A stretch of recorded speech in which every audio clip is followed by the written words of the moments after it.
Hello, today is April 14th, 2016. I'm meeting today with Mr. William Howes at his home in Loveland, Colorado.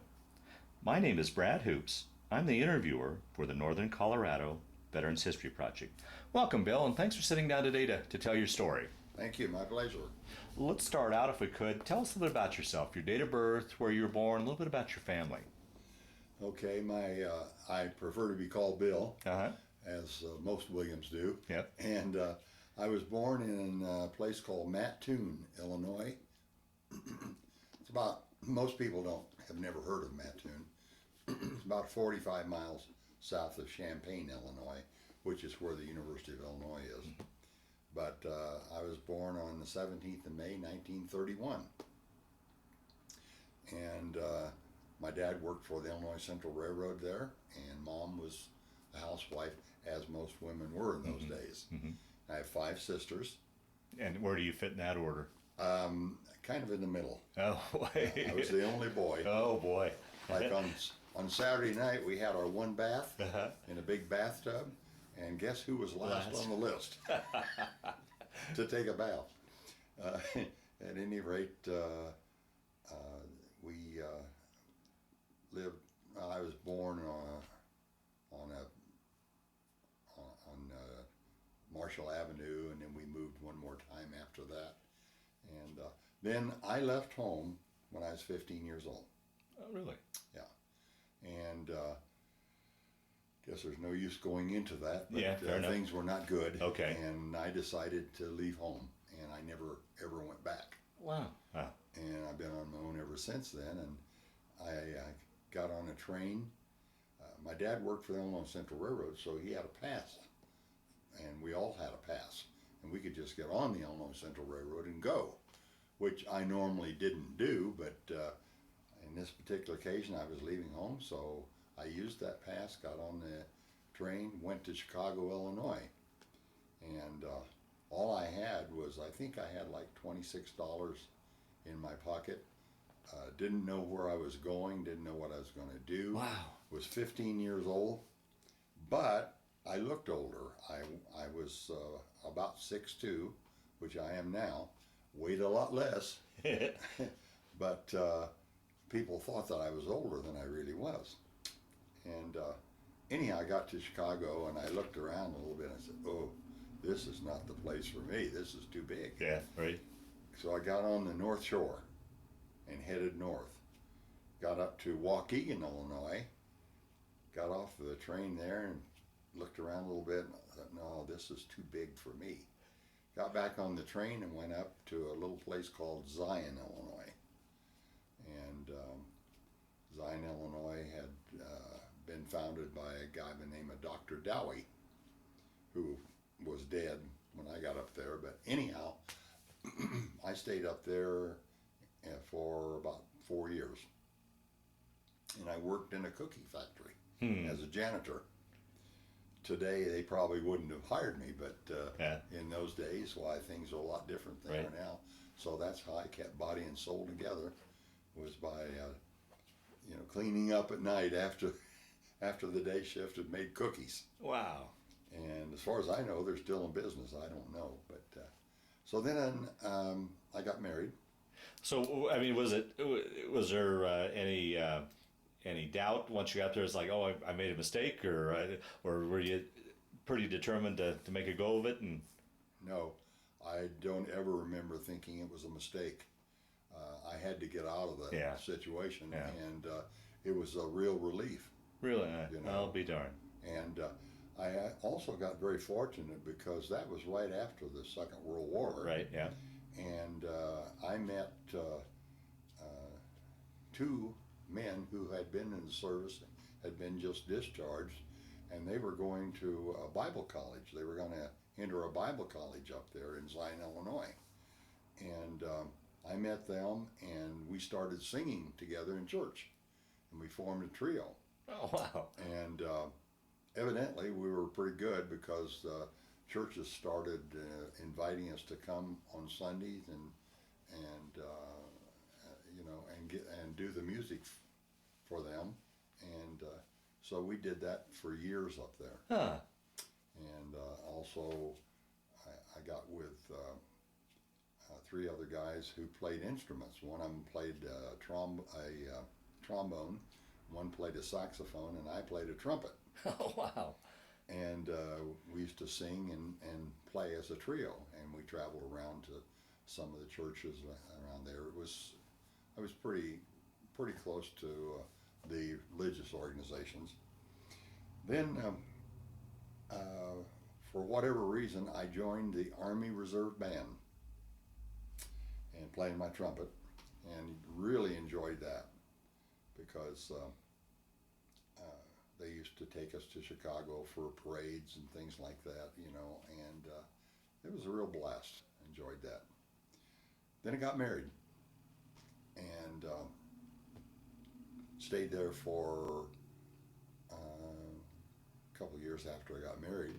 Then one day I got a letter from Uncle Sam, and he said, we know you're in the Army Reserve, but we want you full time, because the Korean campaign was going on. Oh boy, okay.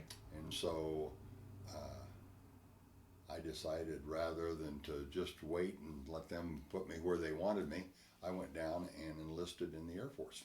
Now, how did you come to choose that service branch over the others? Or I tell you the truth, I thought that from talking to a few people, I thought that I had a better chance of getting into a more sophisticated job. Okay. I didn't particularly want to be a dog soldier. Yeah, right. Yeah, fair enough. And I made a good move because I did get into a good field. I got into air traffic control. Oh. And that turned out to be a fine deal for me. I enjoyed air traffic control, and I was in it for the next 21 years.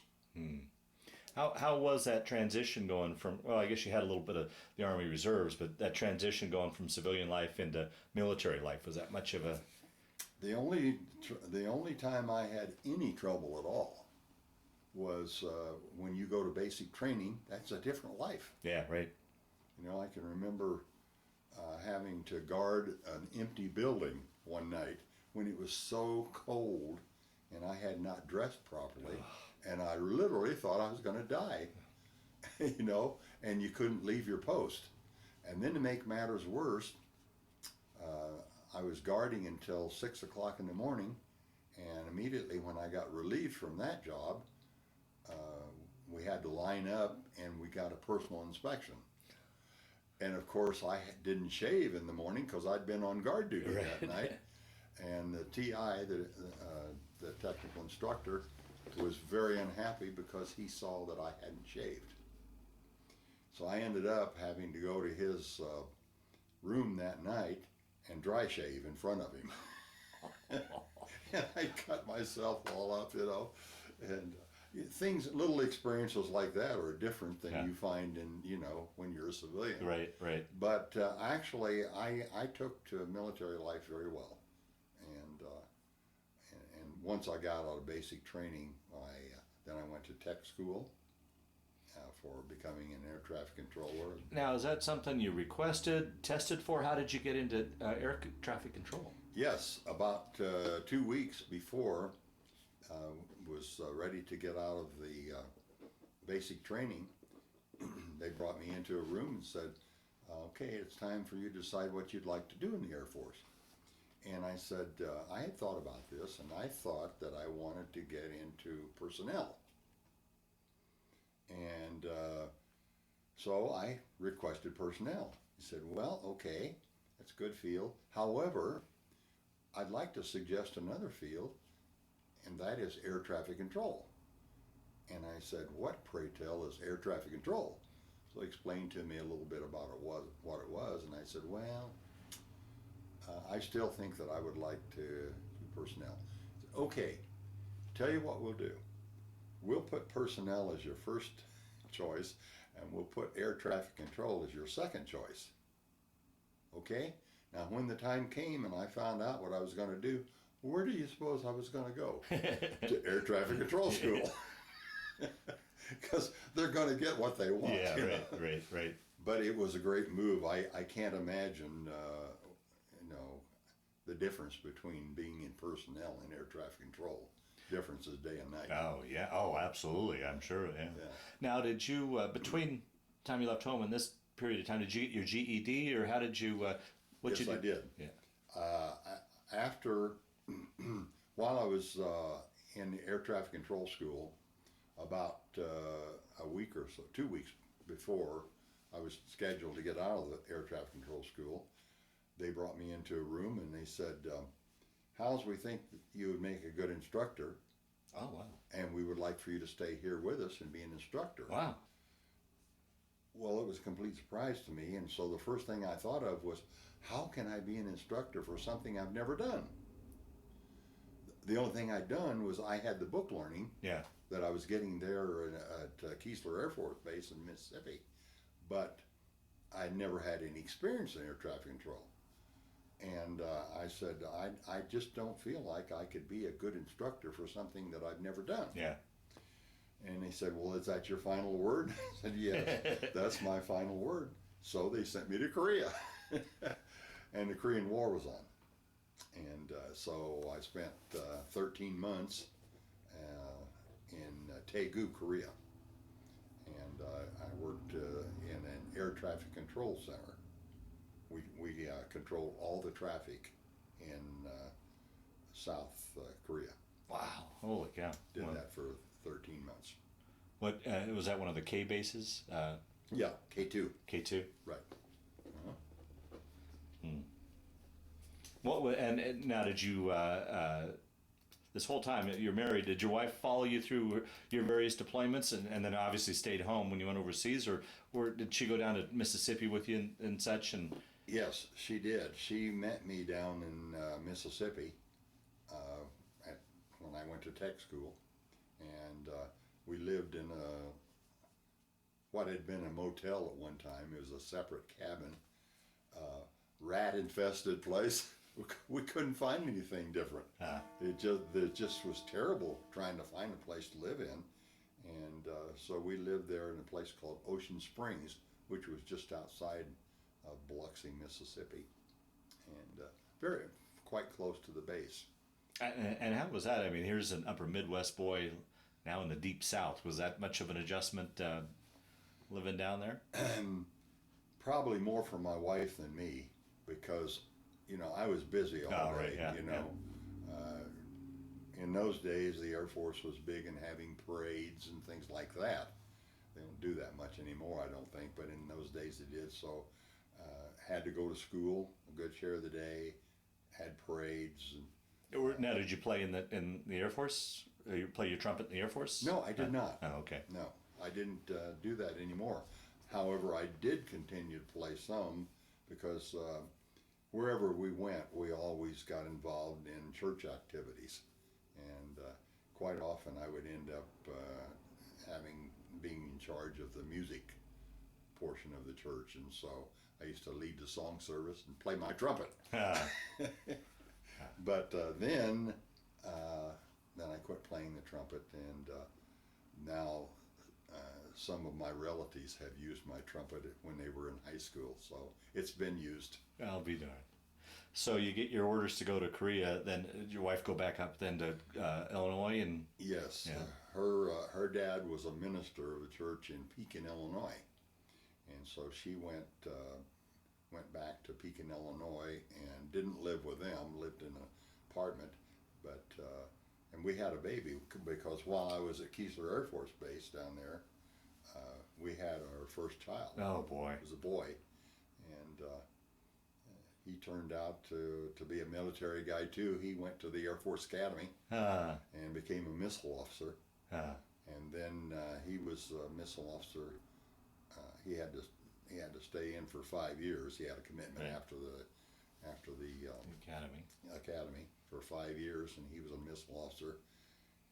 And I don't know, and if he ever sees this, he might dispute this, but I think that he might have been a career man if he'd have been in a different field.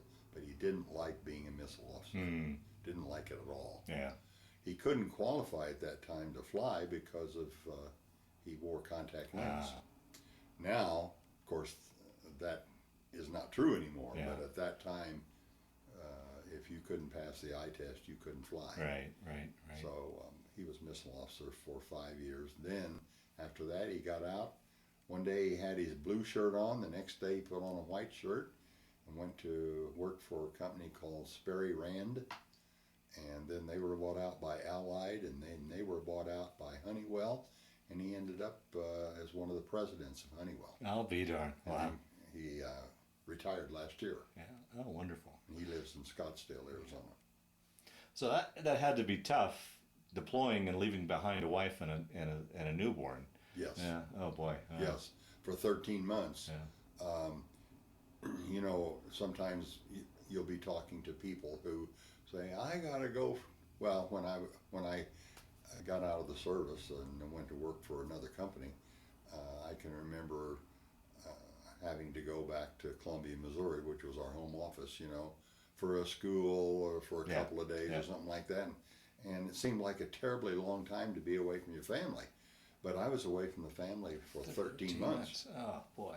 And I did more than one of those type of tours during my 21 years. And comparing back then to today, I mean, you didn't have cell phones and instant messaging and computers where your option were mostly, I'm sure, letters, maybe an occasional phone call. Maybe a very occasional, because it was so expensive. Yeah.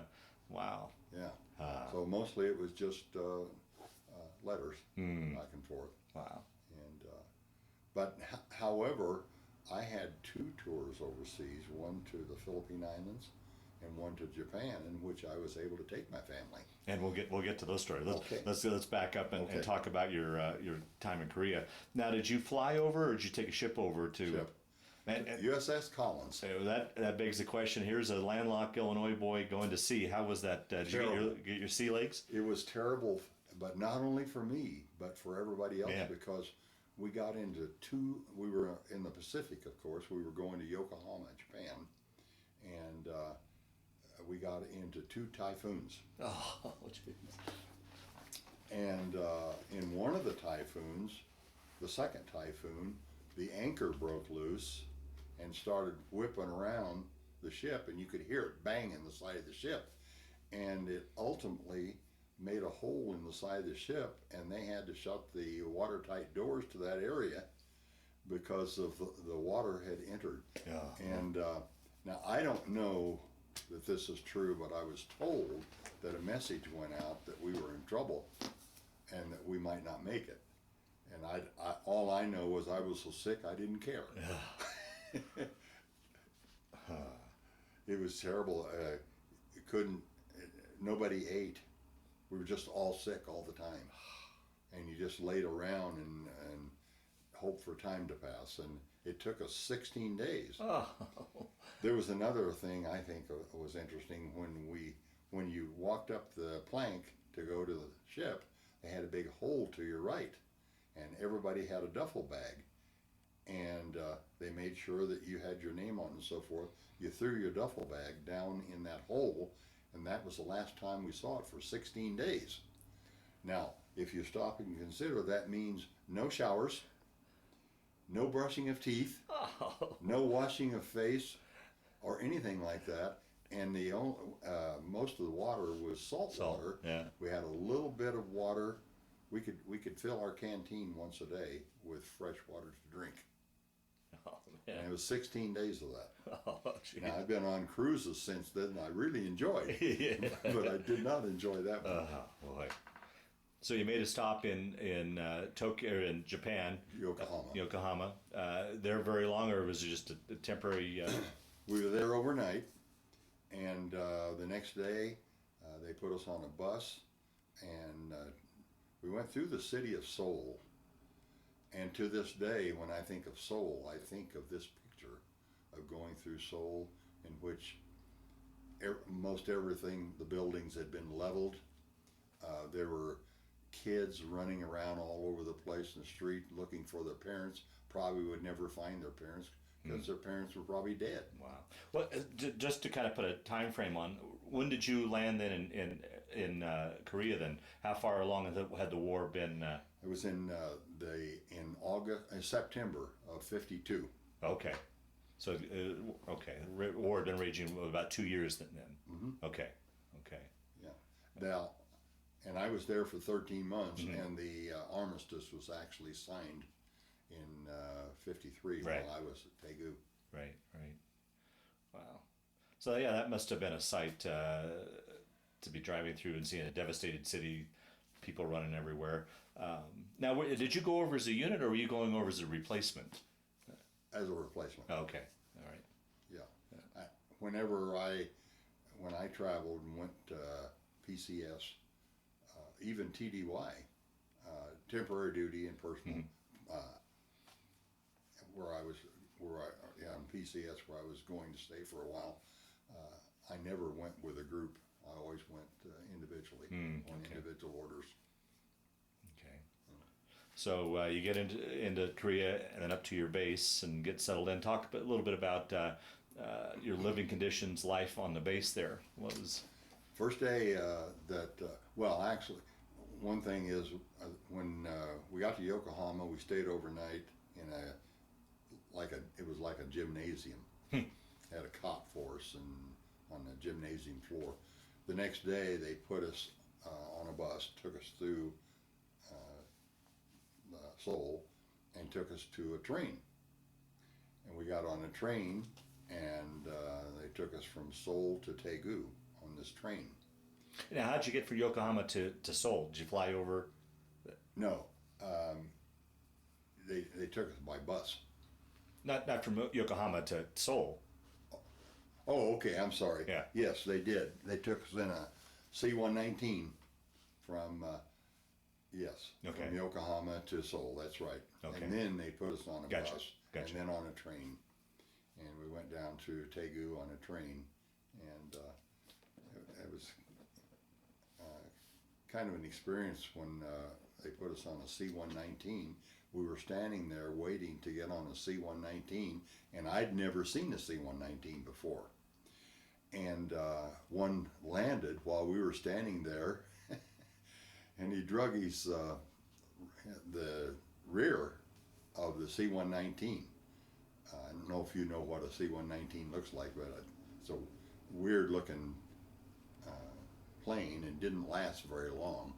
It was strictly a cargo plane, but I don't think it worked very well for the Air Force.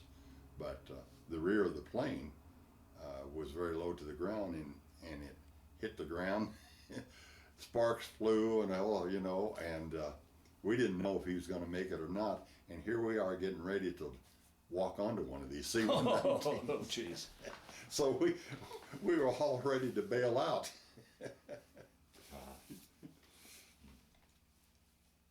So then you get into Seoul, get on the train, get down to Daegu, and get settled in there at the base. Yes. Talk a little bit about that. Yes, and my first night there, I was in a tent, a two-man tent, and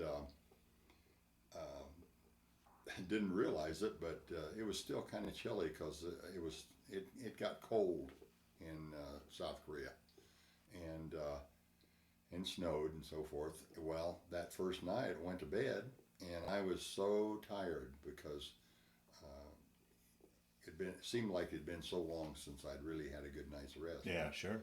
So there was a cot. There were two cots in this tent, and the other guy was already there, and he said, "That's your cot." So I made it up, and I just hit the sack.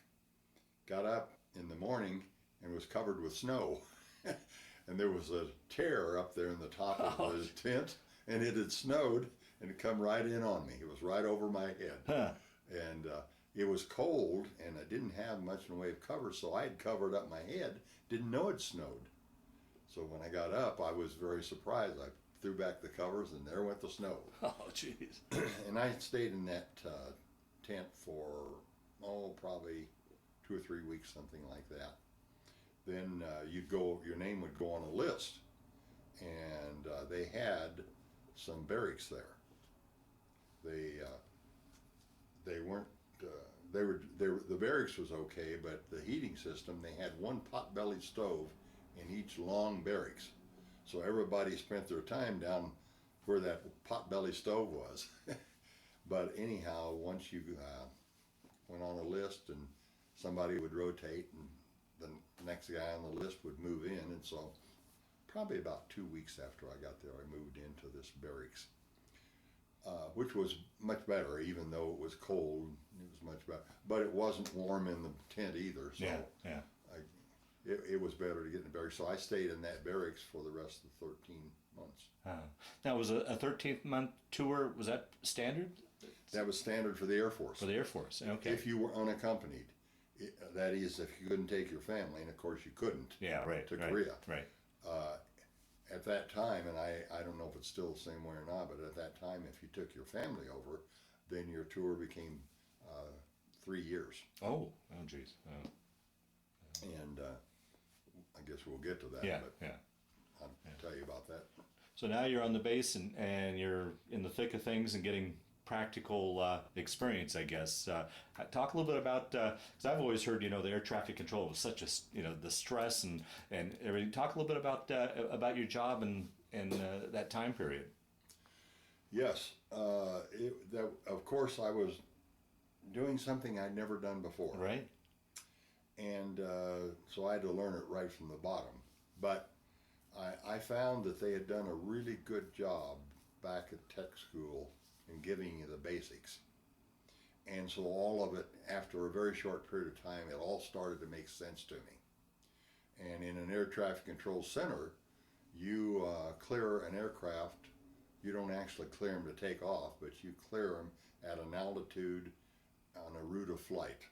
And then you monitor them as they pass over certain navigational aids until they get to their destination. And then you turn them over to the local people, which today is a radar approach control, and then ultimately to a control tower. And in those days, we didn't have radar approach controls. We had what we called GCA, ground controlled approach. And it was a radar unit, and you would hand them off. We didn't have radar in the center in those days. We had a little strip. We had a blue strip and a yellow strip, and it depended on whether you were going or coming as to whether you were on a blue strip or a yellow strip. You'd put the route of flight, type aircraft, airspeed, altitude, and any pertinent information, and that's what we sat there and watched. That was your aircraft. Wow. And you were separating them mostly by altitude. And in those days, we used 500-foot separation.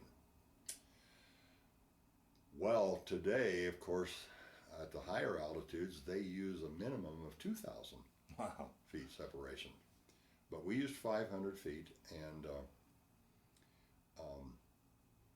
that's not much separation. Yeah. But we didn't have many altitudes to use. Most of our aircraft over there in those days were aircraft that flew at low altitudes, like they were C-47s and C-54s and C-119s and so forth. And they couldn't fly very high. And so they flew at low altitudes. And we had some high terrain over there in Korea, so we didn't have many altitudes to use. Wow. So we had to use the 500 feet separation.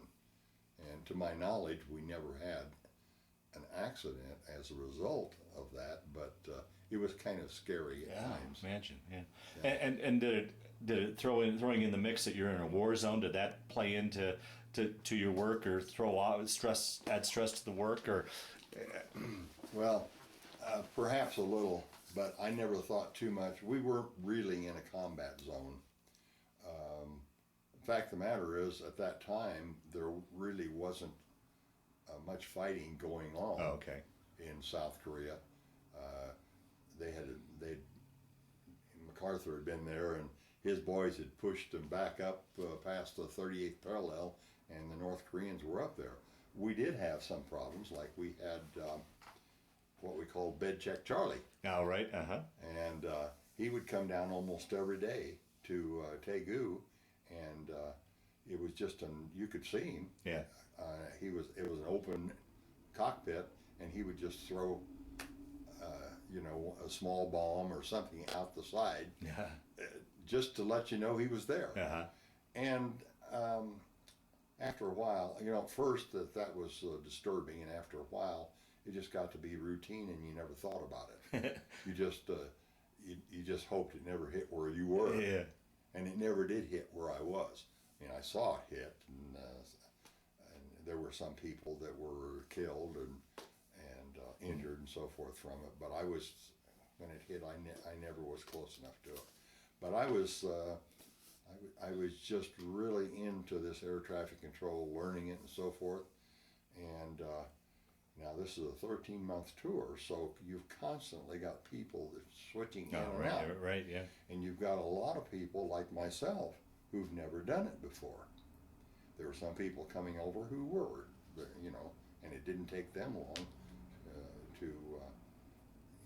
to be at full swing. But I was raw, and I was a two-striper, and but I learned it pretty fast. And about 3 months after I was there, the chief controller, who was, as I remember, a captain, called me into his office, and he said, I know you're not going to like this, but he said, you are now, as of tomorrow, you're going to be in charge of your crew. And there were like 17 people on the crew. Oh, jeez. Because in those days, we not only did air traffic control, but we also had communications that were a part of our organization. And so there were, I think, 17 guys on the crew, and all of a sudden I'm a two-striper, and I'm going to be in charge. And I didn't feel like I knew what I was doing yet, and that was a lot of stress. Oh, sure. Oh, absolutely. Yeah. And I also had guys on the shift that outranked me, and that was another thing that stressed me. Now, how would that work? I mean, would you, with the ranking system and you being in charge, and could you override that? I mean, in a situation where you had to make a decision, would you be able to override the rank and tell them what to do? Yes. Okay. Yes, I was in charge. Okay. I might tell you this story to let you know how they felt about it in air traffic control. As time went by, and I got more stripes and so forth, and ultimately I was in charge of the whole facility. Okay, and I'm not talking about that one. I'm talking about later on in my career. Right. And but this will give you an idea of what happens when you have a lower ranking person in charge. I had this crew. I was at Grissom Air Force Base in Indiana, and my commanding officer was a lieutenant colonel. And I had a major that was on my crew, and when you went to a new location, you had to go through a procedure to get what they called a facility rating. And you had to do training and so forth, and everybody who was in air traffic control had to spend so much time every month controlling traffic in order to remain proficient. And that was a regulation. There was no ifs, ands, or buts about it. Didn't matter what your rank was. If you were in air traffic control, you had to control traffic. Well, this major, I was an NCO when I was in charge of this one crew, but some of the other crews had officers in charge. So that was not unusual to have that kind of a mix, because oftentimes you didn't have enough officers to have one for every crew. So they put this major on my crew, and he and I got along very well. We had no problem at all. But one day, it was on a Sunday afternoon, and the colonel, commanding officer, had come out just to visit on a Sunday. And so he and this major, who was working on my crew, and I were sitting there talking. And the major said to my commander, he said, "Sir," he said, "I'd like to ask you a question." He said, "Now, I don't have any trouble with Sergeant Howes at all. We get along very well. But what I would like to know is, how much authority does he have over me? Because I'm a major, and I think at that time I was a tech sergeant or something like that." The commander kind of hesitated a little bit, and he said, "Well, let me tell you, Major." He said, "If you were on duty and you were controller, and you had to go to the bathroom so bad that you could hardly stand it, and you turned around and you said, "Howes, I need to go to the bathroom," and he said to you, "Keep working," said, "You just have to pee in your pants." I don't know if I should have said that, or That's it, yeah. but that kind of set the tone, you know, and so everybody knew where they stood. Yeah. Like I say, I never ever can remember having a problem with that, because everybody knew what the score was, you know, Yeah. and it was a facilitation to get the job done. Right. And so, you know, and you couldn't help it. Yeah. Because when a guy came in, whatever his rank was, he had to go through this training procedure. Gotcha. Yeah. So, but to get back to your question about air traffic control is very difficult. It's not easy, and everybody couldn't do it. We found that out. I found that out very quickly, that everybody couldn't do it. It wasn't for them. Sometimes they go through school, make great grades, do very well till they got out on the field, and then they couldn't handle the stress. I've had controllers. I'm standing behind them with my headset on, listening to what they were doing, and they would get to the point they just couldn't handle it anymore. They would stand up, take their headsets off, lay it down, and walk out of the unit. Wow. And then that was stress for me, because I had to sit down, Right. you know, and take over until I could get somebody else. And so there was a lot of stress involved. Sure. What would you do when? Let's talk a little bit about life there on the base. Then, what would you do when you weren't on duty to relieve stress or just to kill time? What I did in Korea, I started, they had a good library of music there. And they had a place where you could go in and you could record music. Oh. And so I recorded a lot of albums on tape and brought them back with me, and I've still got some of them as far as that's concerned. But so I did a lot of that, and that takes a lot of time. They did have movies there. However, it took a long time for them to show a movie, because they only had one projector, and they would show a reel, and come to the end of the reel, they would back it up, and you're sitting there waiting for this, you know, they turn the lights on, and it's very difficult to stay into a movie that way. Yeah. And they might have 3 reels for a long movie, and each time they'd back it up, you know, and rewind it, and then they'd put the next reel on, and you go from there. And so it took a long time to go see a movie. And I'd go to the library. They had a little bit of a library, and my wife would send me books and so forth. And in those days, I was a reader, and so. Any USO shows come through at all? Yes, they did. I was not privy to see very many of those, because it seemed like that when they were there, I was always on duty.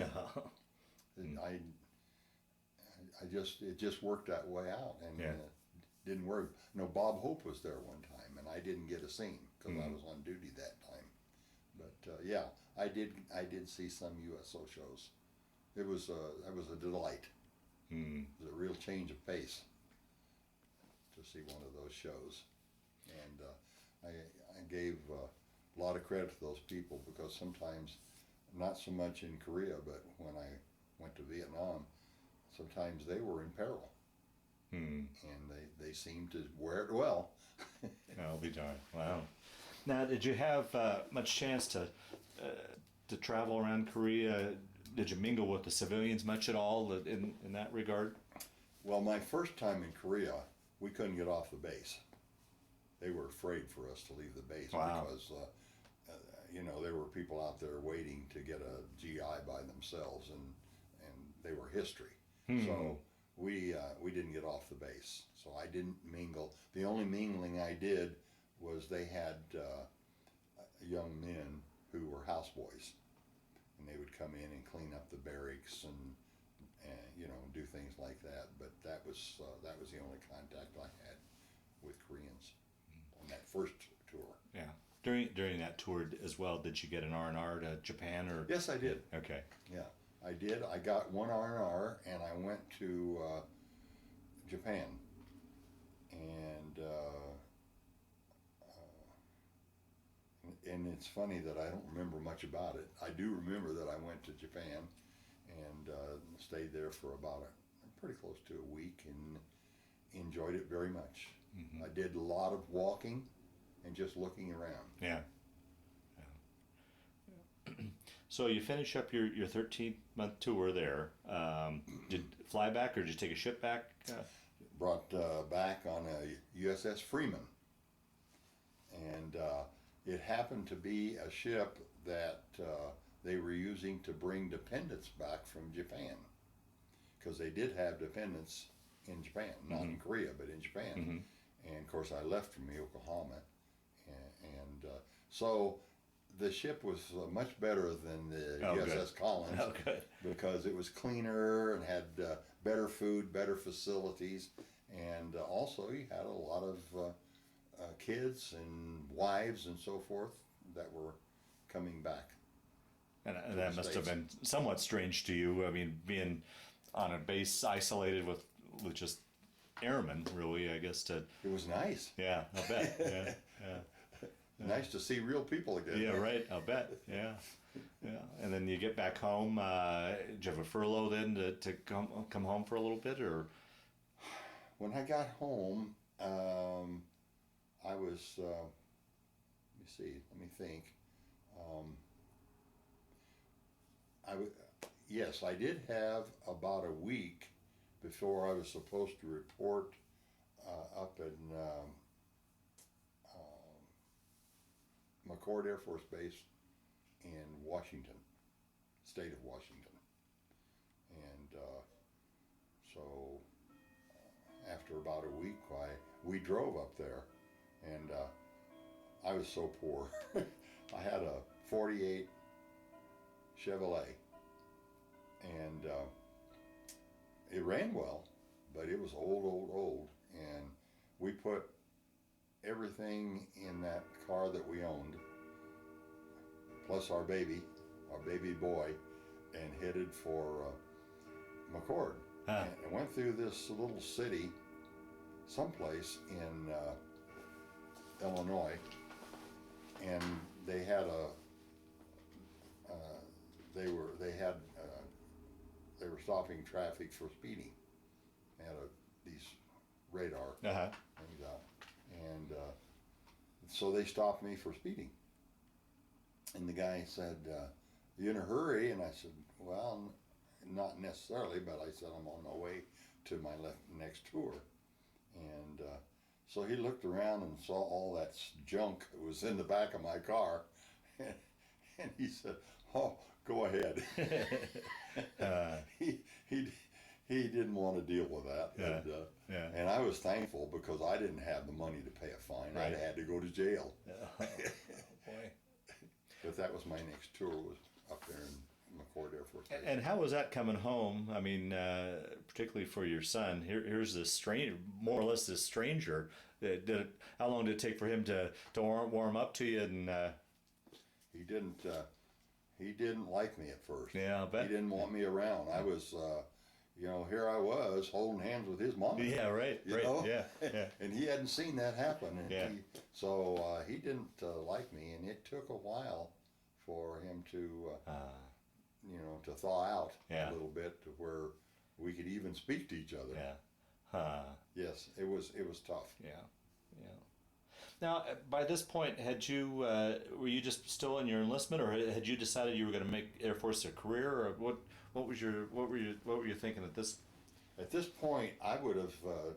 I really wanted to make a career out of the service, because I enjoyed air traffic control. Mm-hmm. I thought it was a great job, and I knew that I would make rank quickly, more quickly than most fields, because they were so short of air traffic controllers. And so I really wanted to make the career out of the Air Force. But my wife and her mother were dead set against it. just dead set against it. And so I knew that I was fighting a losing battle. So I began to realize that I was going to do my 4 years, because I had enlisted for 4 years, and then I was going to have to get out, which I did. With the thought of maybe becoming a civilian air traffic, or No, no? no. At that time, I never thought about that, and I don't know why I didn't. I can't give you a good answer to that. But I never thought about being air traffic controller then. So you went up to Washington. Is that then where you finished out that first enlistment? No, I was in Washington for about a year, and then they sent me down to not McCord, but Mather Air Force Base in Sacramento, California. And that's where I ended the last of my 4 years. Okay. I got discharged at Mather Air Force Base in Sacramento, California. And then you guys came back then to I Illinois? came back and went to Peoria, Illinois, which is very close to Pekin, Illinois, which is where she had been living while I was gone and where her folks lived. I didn't particularly want to live in Pekin, but then I had to start looking for a job. And I did not have a high school education yet. And ultimately I did get a GED, but it was very difficult to find a job. And I was out of the service for about 18 months, and I don't know if you want me to tell you about that or not. This is your tape, so. Okay. Well, I went to work for a company called River Valley Finance, who's no longer in business. And what they did was they financed automobiles, and they hired me as their adjuster. And it was my job, if people didn't make their payments, to go out and either get the money or get the car. Oh boy. And we didn't finance anything but autos. And so I found it a very interesting job. It didn't take a guy with many brains to do it, but it was a challenging job. Sure. And dangerous. Yeah, I'll bet. Because I got shot at it a couple times. Oh. I had a guy chase me down the middle of the street with a shotgun one time, shooting at me. Oh, yeah. And because I had to take his car, I was going to take his car, and he wasn't going to let me take his car. Yeah. So I had some very interesting experiences in that. And I had been working there for probably about 15 months. And I'd done very well. They started me out very low salary, but they gave me some fast increases. And I also had a company car and expense account. One day I get a call from my actual boss, who was in Des Moines, Iowa, at the home office, and he said, I want you to come and have lunch with me tomorrow. So this was from Peoria to Des Moines. So I said, okay. So the next day I took off for Des Moines. I got there and went to his office, and he said, I got to tie up a couple things and then we'll go to lunch. We went to lunch, and without making a long story out of it, he said, this company is going bankrupt. And he said, you haven't been in the business very long, and you need to start looking for something. Wow. And so I took him at his word, and they did. They went bankrupt. And so I went home, and I was quite sad, because I kind of enjoyed doing that job, and I was starting to make pretty good money. Yeah. And I went home and I told my wife, I said, I know that you're not going to like this, but I said, the only thing I really know is air traffic control, and I'm going to go back in the service. Mm. So I went down and talked to the people, and when I left the service, I was a staff sergeant. And so when I went back in, they wouldn't bring me back in as a staff. They took one stripe away from me. So back in is what they called in those days Airman First Class, which was 3 stripes. I went back in the service and started my career again in air traffic control.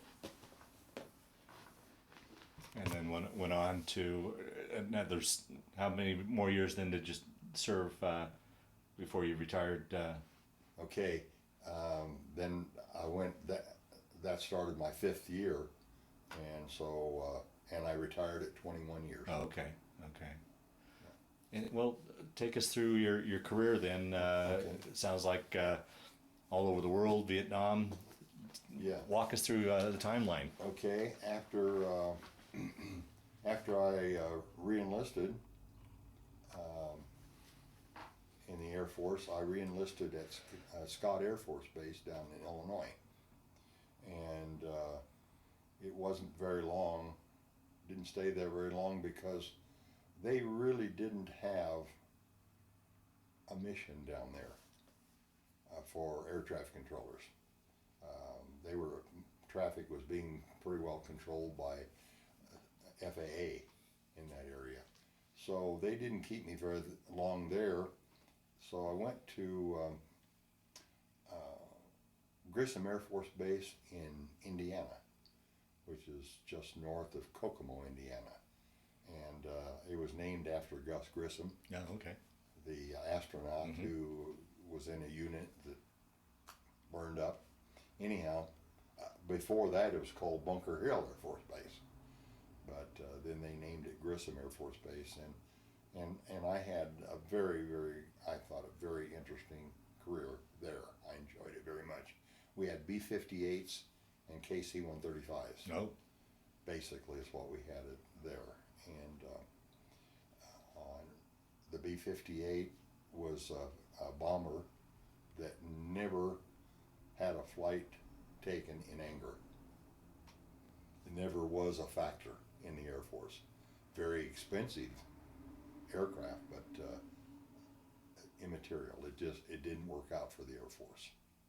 And so I would imagine that probably any one of these military aircraft graveyards that you'd go to, you'd probably find some B-58s there, because they had to do something with them. Yeah. They just couldn't melt them down.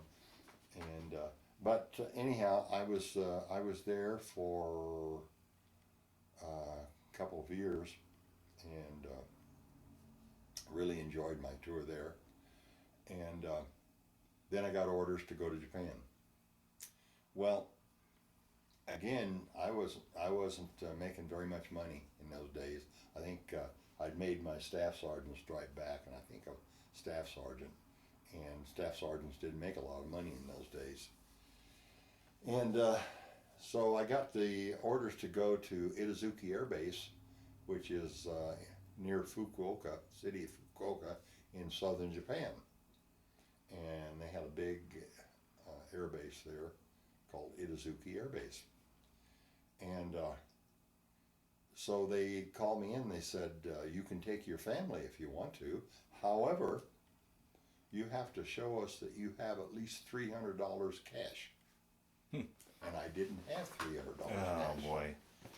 So I went over to the officers club, and I talked to a captain who was in charge there, and told him what my problem was, and he said, well, I can help you out with that. So he put me into down in the basement level. They had a bar down there. Mostly, I don't think any dependents were allowed down there, just military guys, and most of them were pilots. And so I said, well, what do I have to do there? Well, he said, mostly what you have to do is you have to fry hamburgers. And but he said, we also serve hot dogs, and he said, we serve beer, and we serve some mixed drinks. Well, I'd never had a drink in my life, even beer, at that time. Mm-hmm. So I said, well, I'm sorry, but I couldn't make a mixed drink because I don't know one type of booze from another. Don't sweat it. He said, I will give you. He said, we don't serve very many of them. We serve just a few. And mostly it's like bourbon and water or something like that, you know. And he said, I will type out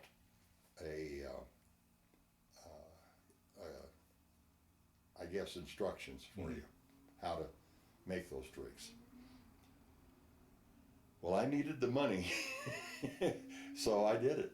And it turned out to be great because for whatever reason, the guys liked my hamburgers. Huh. I always kind of equated to, I don't know if you ever heard of White Castle. Uh-huh. White Castle hamburgers. Well, I can remember many, many years when I first went up to the northern part of Illinois. Remember when we would go to Chicago to sing at some church after the service was over, we'd always go to the White Castle because you could buy like 12 hot dogs or 12 hamburgers for $5 or something like that, you know. And they were just greasy. Yeah. They had onion on them and all that kind of stuff. Well, I patterned my hamburgers after that, and they loved them. And I served beer, and I got the place where they'd ask for a bourbon and water or something like that, and I'd set the bourbon up on the counter and let them make it themselves, and they loved that too, because they could make it as strong as they wanted to. Anyhow, it didn't take me very long to make my $300, because the guys tipped me pretty well and so forth. And so I worked there for, I don't know, 3 months, something like that.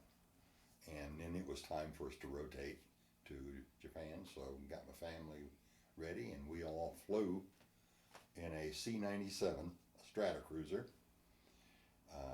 to, I think we landed in Tachikawa in Japan. And I know we made 2 stops on the way. One was Honolulu, we stopped for gas, and the other was Guam. And I can remember looking out the window, we were up about probably 18,000 feet or something like that, and I looked down there and I saw this little patch. I don't know if you've ever been to Guam or not. Well, from the air it looks like a little patch of land. Huh. And I said, there's no way that we can land this strata cruiser on this little patch. We did. And the runway goes from one end of the island to the other. If you overshoot the runway, you're in the water. But anyhow, we landed there for refueling, and then went on and ended up in Tachikawa Air Force Base. And then from Tachikawa, they flew us down to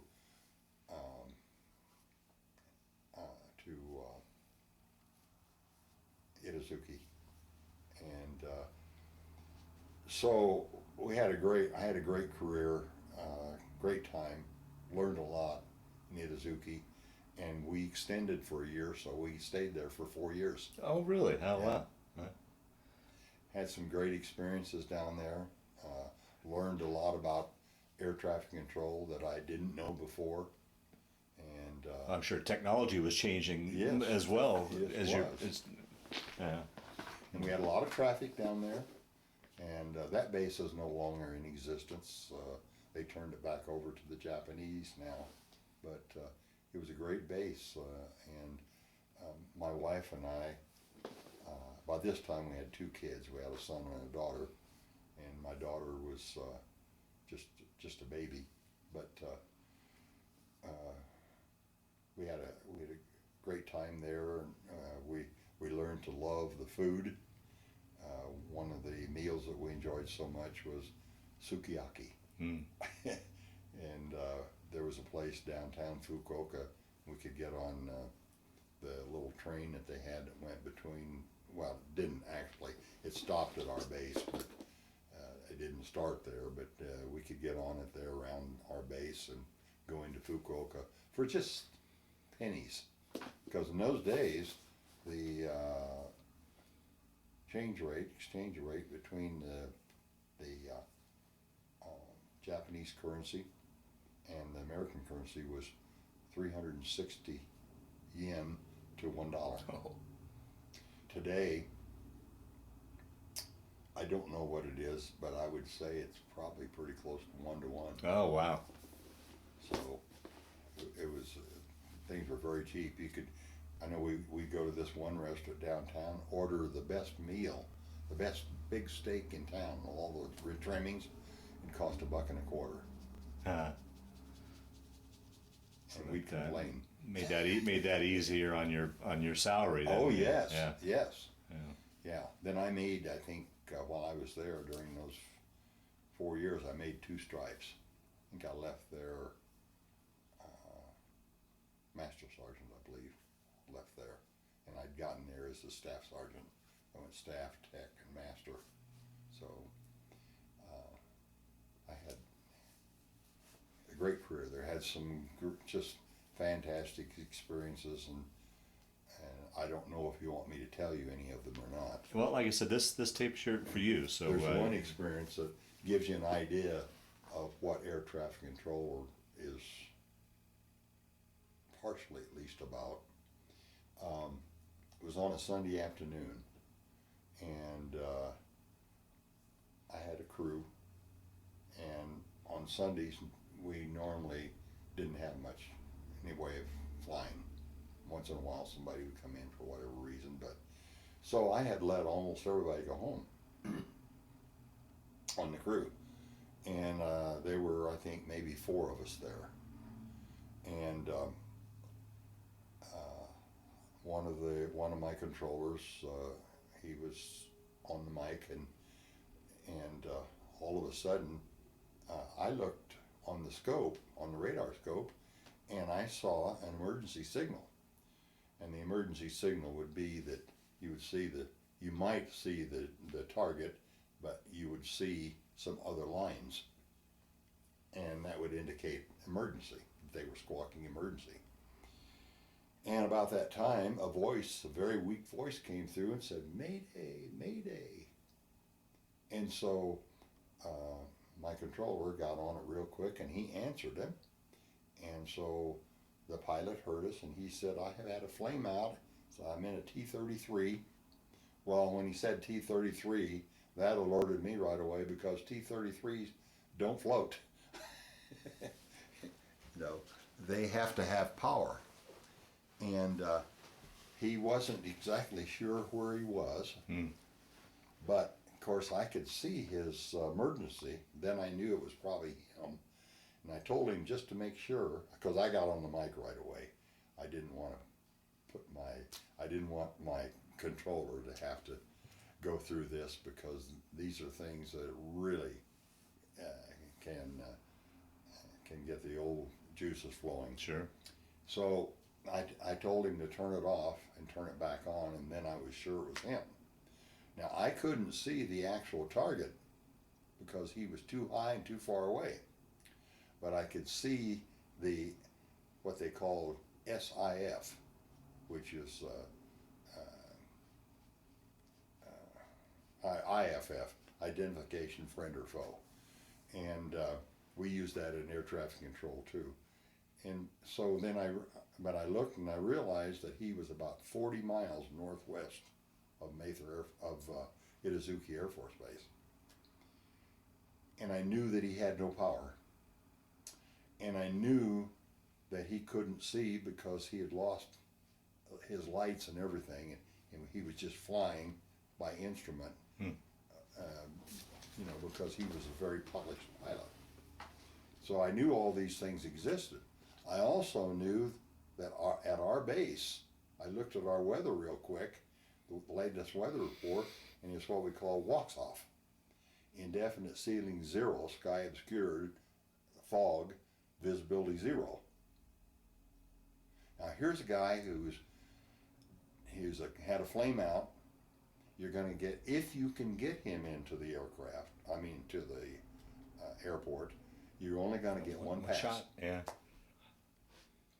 So what I told him was to maintain altitude as much as he could, because I told him he didn't know exactly where he was, so I told him exactly where he was. And so then I put him on a heading, but told him to maintain altitude as much as he could, which he did.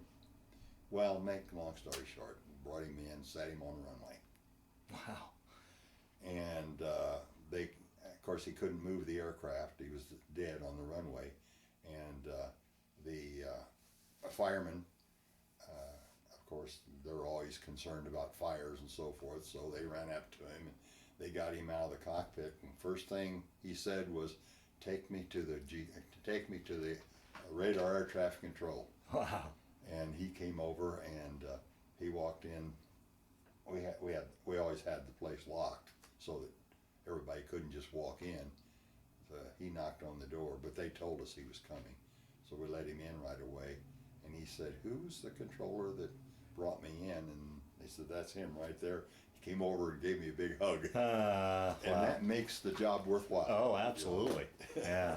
So that's one of many experiences I had while I was there during the 4 years, in which you actually saved the guy. Yeah, The guy right, would right. the guy. Well, of course, he probably could have bailed out, and there's a lot of people thought he should have, because hardly anybody thought that I could get him in there, could get him to the runway when he was 40 miles out, Right. and no power. Wow. Oh, that's a great story. Wow. Yeah. So I stayed there for 4 years, and when I left there, got very, very lucky. They sent me back to Grissom Air Force Base in up there at Kokomo, Indiana. And so I was there for a number of years, and then I had some very interesting TDY assignments. I don't know, my mind doesn't do as well as it used to, and Yeah, I can't fair enough. think of all these things. Yeah. But in the 60s, in the middle 60s, there was a problem that they had in Korea, in which there was a ship that was hijacked by Pueblo? the North Koreans. The Pueblo. Mm-hmm. Okay, Pueblo crisis. Well, the Pueblo crisis occurred, and we immediately heard this story that we had, say, when I was over in Korea, we controlled most all the traffic, virtually all of it, but we were having Korean controllers come in, and we were training them. And the idea was someday when we pulled out of Korea that they could take over the air traffic control duties. So they had taken over most of the air traffic control duties, with the exception that they, Kunsan, which was K8, Daegu, which was K2, and Kempo, which was K16. Those were the three places that we still had American air traffic controllers. And Koreans had taken over all of the center responsibilities.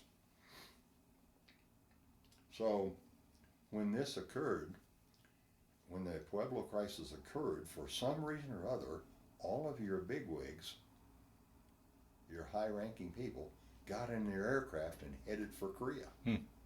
And they all just came in on these Korean controllers, and these Korean controllers had never had anything like that happen before, and they virtually laid down their headsets and walked out of the units.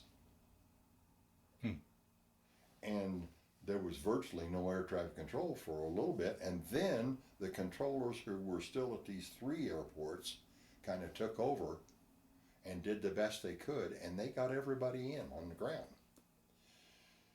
So then the next step was that some general says, okay, we got to take some of this airspace back, because we don't want this to happen again. So they decided that they were going to take back all of the airspace from, I think it was 12,000 feet above, all over South Korea. That the Air Force, our Air Force, would take that over again. And then we would have from to the ground at those three airports, Daegu, Kempo, and Kunsan. Well, how are they going to do this? Well, they had turned over all the AC&W sites to the Koreans. So now my commander calls me in. He said, "Howes, I got a job for you." He said, "I want you to go to Korea, and there is a place called Palgansan, and it's about 8 miles as the crow flies from Daegu to the top of Palgansan, which is a tall mountain. and there's an AC and W site up there, and it's completely controlled by the Koreans. And he said, I don't even know if anybody up there speaks any English. But I want you to go up there, and I want you to get in contact with his commander up there and talk him in to giving you 2 scopes so you can set up a high altitude air traffic control center, radar air traffic control center. Okay. So he said, how fast can you go? I said, how fast can you get me a flight? Well, he said, I'll work on it. Well, I said, well, I'll be ready in a matter of hours. Wow. I just got to go home and pack some stuff, and I'll be ready to go. He said, okay. So I'll get you a flight just as soon as I can. So he did. Well, to make a long story short, I was there in 24 hours. Because he got me out flights right away, and he had it all the way. And I ended up flying to Seoul. And then they flew me down to Daegu. And then I got in a 4x4 and went on the most terrible road I've ever been on. I think I've heard of it. I've heard of that road, yeah. It was just terrible. Yeah. And to get to up to Palgansan. Got up there, and this Korean, he knew I was coming. They told him I was coming, and he was a Korean major. Really, really nice guy. And I had no problem with him at all. Just sat down, told him my story, told him what I needed, and he said, Sachi, you tell me what you need and I'll get it for you. He said, you can do it. So I got a couple of carpenters, and they put in a petition around these 2 scopes that he gave me. And there again, I could make a long story out of it, but there's no need. And in a matter of a few days, we were ready to flight check. And I did the flight check myself, and what a flight check is an aircraft comes over. In this case, it was the Air Force that has flight check ships, and they flight check their own facilities overseas. Here in the States, FAA does most of the flight checking, but over there, the Air Force does. And so they get in your area, they get contact with you, and you give them directions so you can find out who they are, where they are. And so then they fly around, and you give them the strength of your target. And then if you're like ground controlled approach, why you have to give them instructions to go right down to the runway. In this case, I didn't have to, because all we were interested in was 12,000 feet and above. And so our flight check flew, it passed with flying colors. And so then the Air Force brought in some other controllers to take over, and I left and came back to the States. Huh. And I think I was there,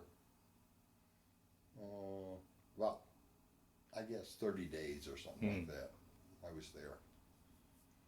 And then I came home, but we got the job done. As far as I know, they still have that air traffic control center going over there. Huh. I'll be darned. We'll take your story then from there. Yeah. Okay. I'm trying to think. I don't think that I had any other.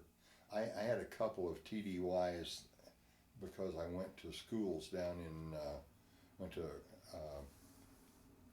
a non-commissioned officer academy down in Florida, and then later on I went to a senior NCO academy down in Florida. So each time I was gone about 2 or 3 weeks, something like that. And then one day I got orders to go to the Philippine Islands. And they said, you can take your family with you if you want to. It was Clark Air Base. Clark Air Base, big place. Right. And so the family was not able to go with me. They were able to accompany me, but they were not able to go on the flight with me because they didn't have any housing for them. You had to go on a list, and until you came up on that list, you couldn't bring your family over. So I went over first of all, and I had never even heard of this outfit before, but it was called the First Mobile Comm Group in the Philippines. And I soon found out that what it was the Air Force had brought in a bunch of so-called experts in every field that they serviced. And this was Air Force Communication Service, AFCS was the name of the command. And of course they didn't have anything to do with pilots or navigators or anything like that, but they had their job was air traffic control, communications, and that type of thing. And so when I got there, I realized that I guess I was considered an expert in air traffic control. Yes, that's why I got there. And so I thought, oh boy, this is going to be a great deal, you know. They've got I had played a few rounds of golf, but I wasn't much of a golfer, and I soon found out that they had an 18-hole golf course there, and I was in with a bunch of guys, and every day we would just show up, and you would report in, and you maintain communications, and you could pretty much do what you wanted to do, unless they had something for you. And so the first few days that I was there was really great. And I went down to the BX and bought myself a set of golf clubs. And I thought, I'm going to learn how to play golf. I played golf one time. I still got those clubs downstairs here. And somebody looked at them the other day and said, where did you get those clubs? Well, I bought them in 1968. You know, so you know they're outdated. Yeah. Anyhow, I got to play one game of golf. And the next thing I knew, they called me in the office and they said, we got a job for you. So they sent me, and I think they sent me with like 13 or 14 other guys. And I was, at that time, I was a senior master sergeant, and so I was in charge of the crew. And our job was to go to Nakhon Phanom, which was right up in the north part of Thailand, just across the border from Vietnam. And our job was to control the traffic up there. And part of the job was they had a lot of these, and it escapes me what they are right now. They have no pilots. They're run by drones. Drones. They had a lot of drones up there. Oh, really? Yeah. And we would have to control the drones but we wouldn't control them directly. We controlled them through the guy that was in control of the drones. Right. So that was part of our job, was to do that. And so I was up there for, I guess, about 3 months, something like that. And then the Air Force finally decided, partly through some of my communications, that we were wasting our time there. They didn't need so-called experts up there, which is what I had, was a bunch of experts. And they didn't need us up there. All they needed was just regular air traffic controllers. So the Air Force finally decided, yeah, that's true.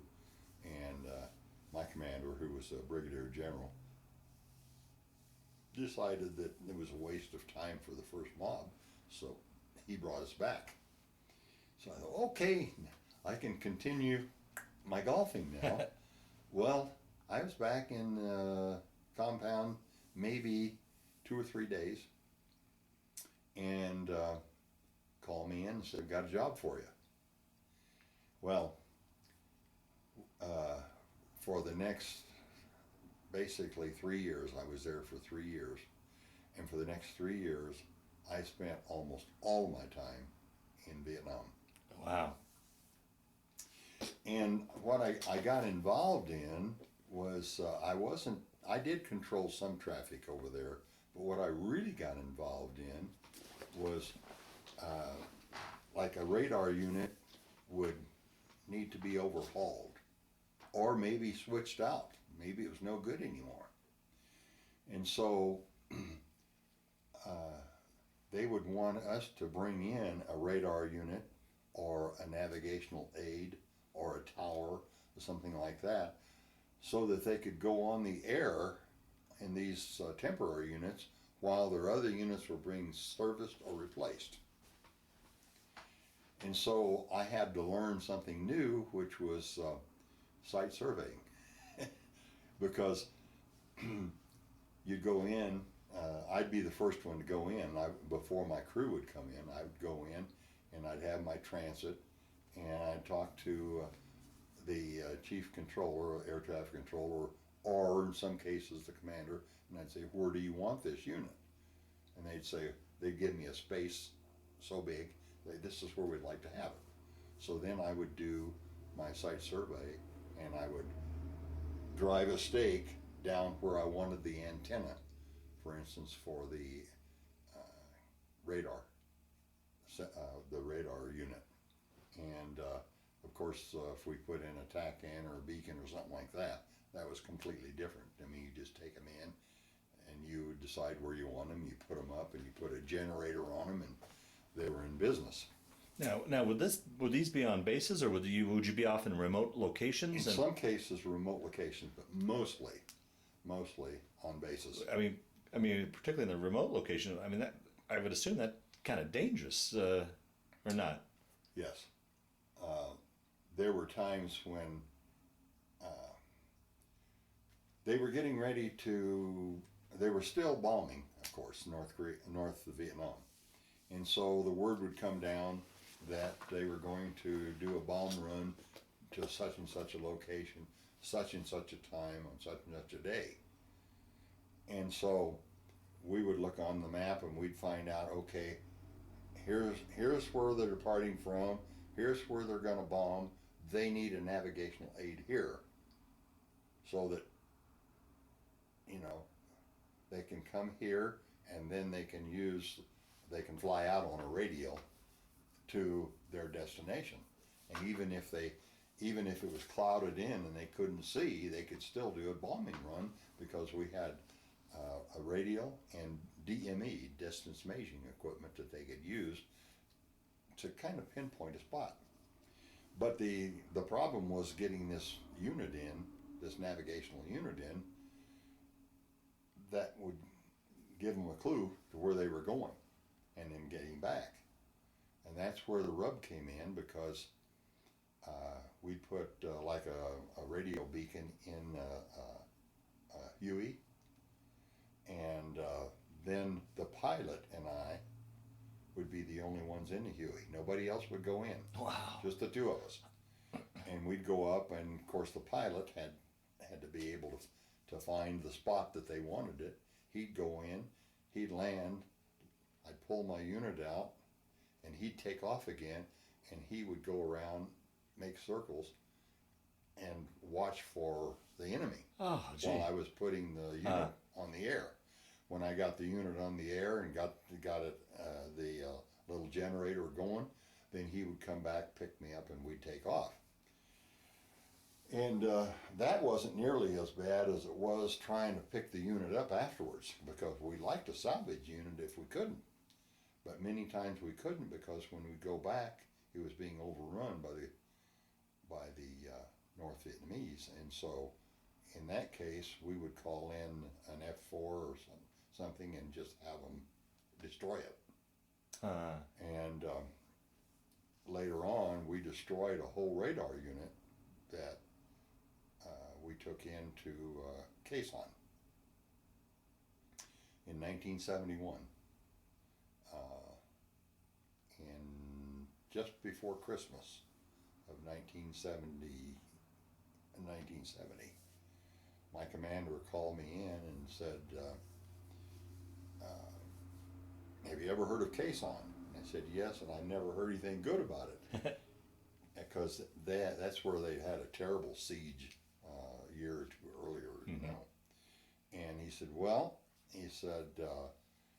they have brought 30,000 troops into Caisson, and he said, after they got those troops in there, somebody said, wait a minute, how are we going to feed these guys? You know, we don't have anything there except a lot of land. They didn't even have any buildings or anything, you know. And so then somebody said, well, what we need to do is we need to get air traffic controls in here so they can bring the C-130s in and they can drop off supplies on a daily basis if they need to. Well, that's where we came in.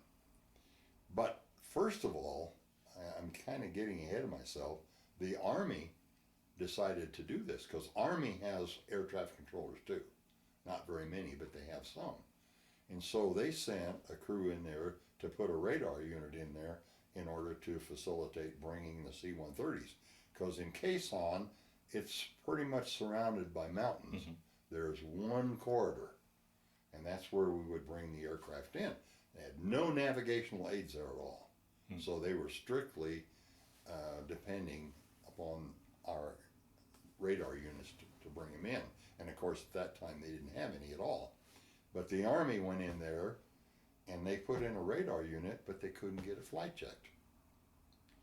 So there was a Marine general that was in charge of this whole thing, and he got very unhappy with the Army, so he called the Air Force and told them what he needed.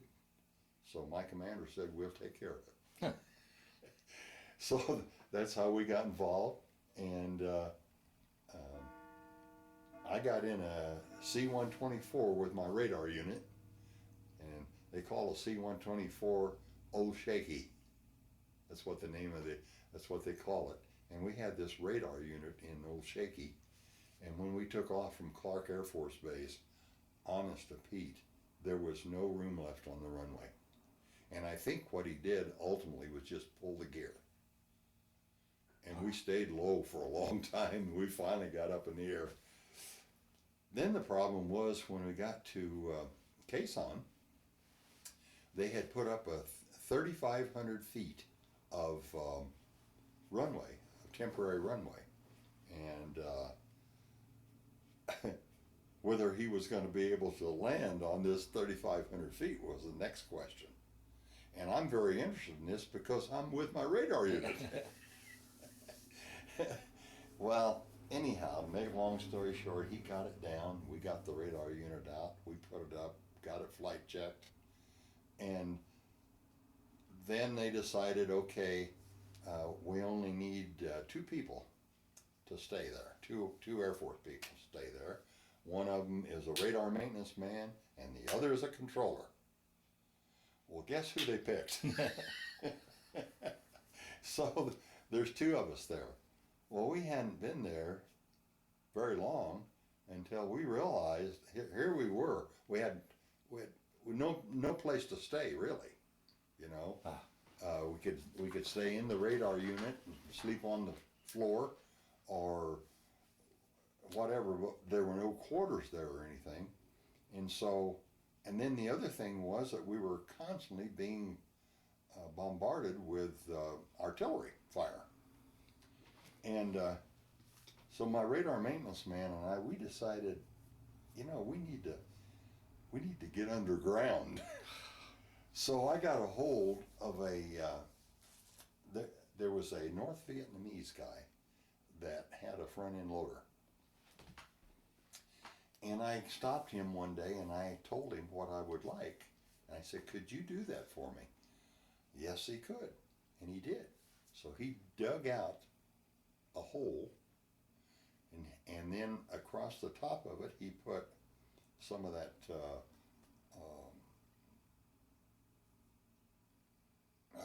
it's a metal that they use for the runway, special kind of that metal. mesh type. Yeah. Uh-huh. And he put a level of that across there. Then he put a board across there, and he dumped soil on there. Then he put another one of those mesh things on there, and did that until he got it up above the ground. Okay, and of course he left a hole for us to walk down in there. So we put one bunk in there for two guys, and the idea was that there had been some other people that had done that same thing, and they had a problem with sappers sneaking through our perimeter and getting in there, and they would walk up to one of those and just drop a grenade down in there. Oh, man. So my radar maintenance man and I decided that we needed to have somebody on duty 24 hours a day during the night. Not 24 hours, but during the night. And so we slept 2-hour increments. I'd sleep for 2 hours, and he would watch, and then he'd wake me up, and didn't sleep very well, but did the best we could. And we did that the whole time we were there. And I was there for 101 days. And but we didn't have anybody drop any grenades down in there, because all the time one of us was standing there at the entrance to this cave with our M16 loaded and ready to fire. Wow. And well, the next part of that story is that, yes, I did bring the C-130s in, and most of the time the pilot would not land because we were under fire all the time. So I would just bring him across this runway, and when they got to one end of it, they would push the stuff out the back, and then they would take off and go on. So I hadn't been there more than probably half a dozen nights. After we got flight checked. We had to flight check, even though we were in a combat area. We had to flight check, and had no problem with the flight check, because the flight check ship didn't want to stay there. He was anxious. He was anxious to get out of there. So we didn't. The flight check wasn't very long. Wow. And we got flight checked, and so now we're in business. So this Marine commander tells his henchman to come and get me.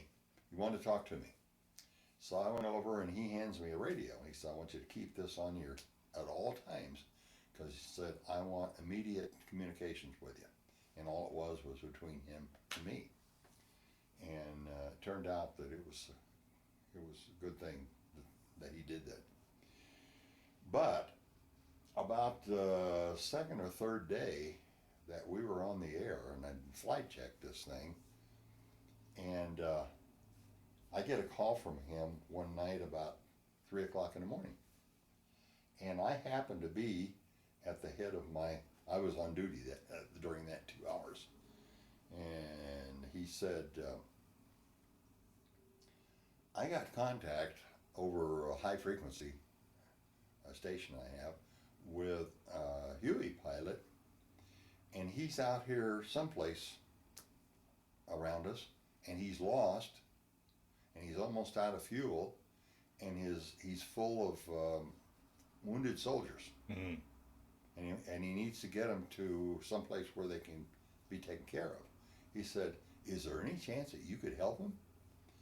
I said, sir, I will try. So I ran to my unit and always kept it. I'd never turned it off. I kept it on preheat, and I just flipped the switch,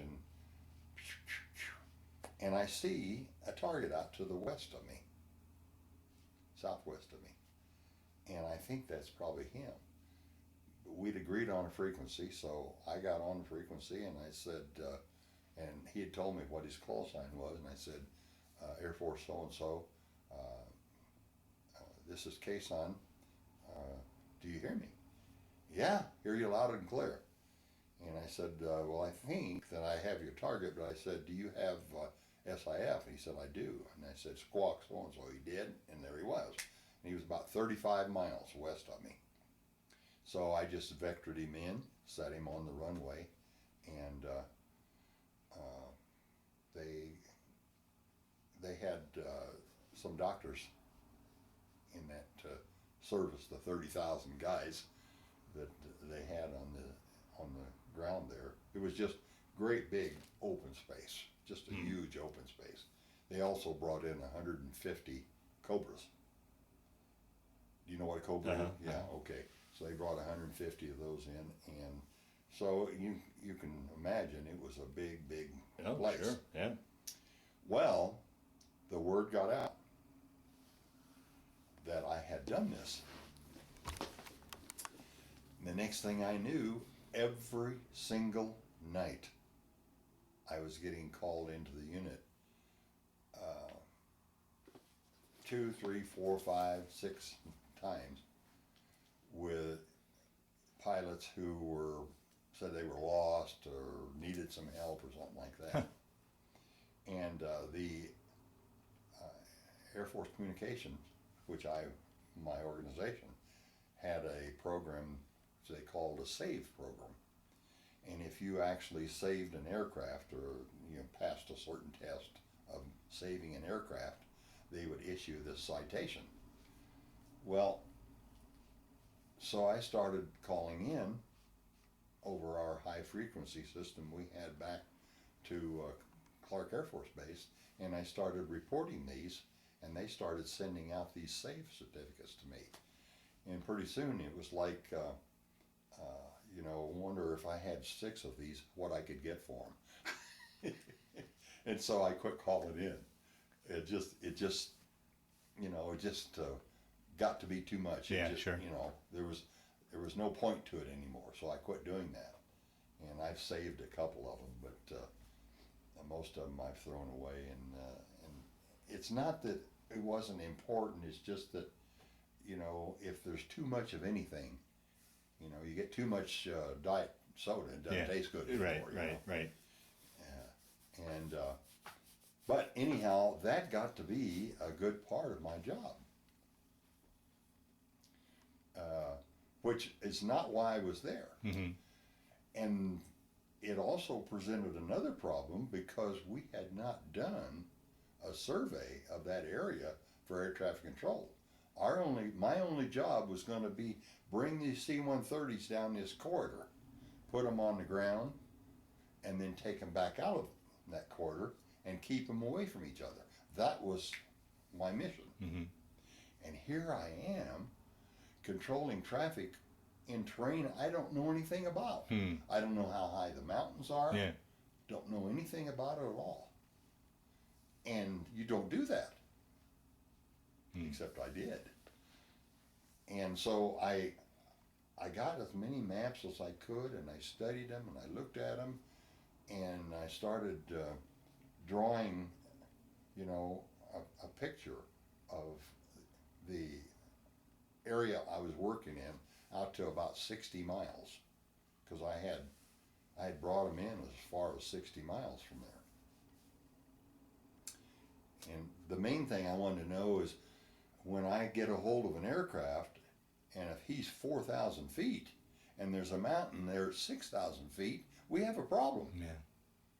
And I needed to know that.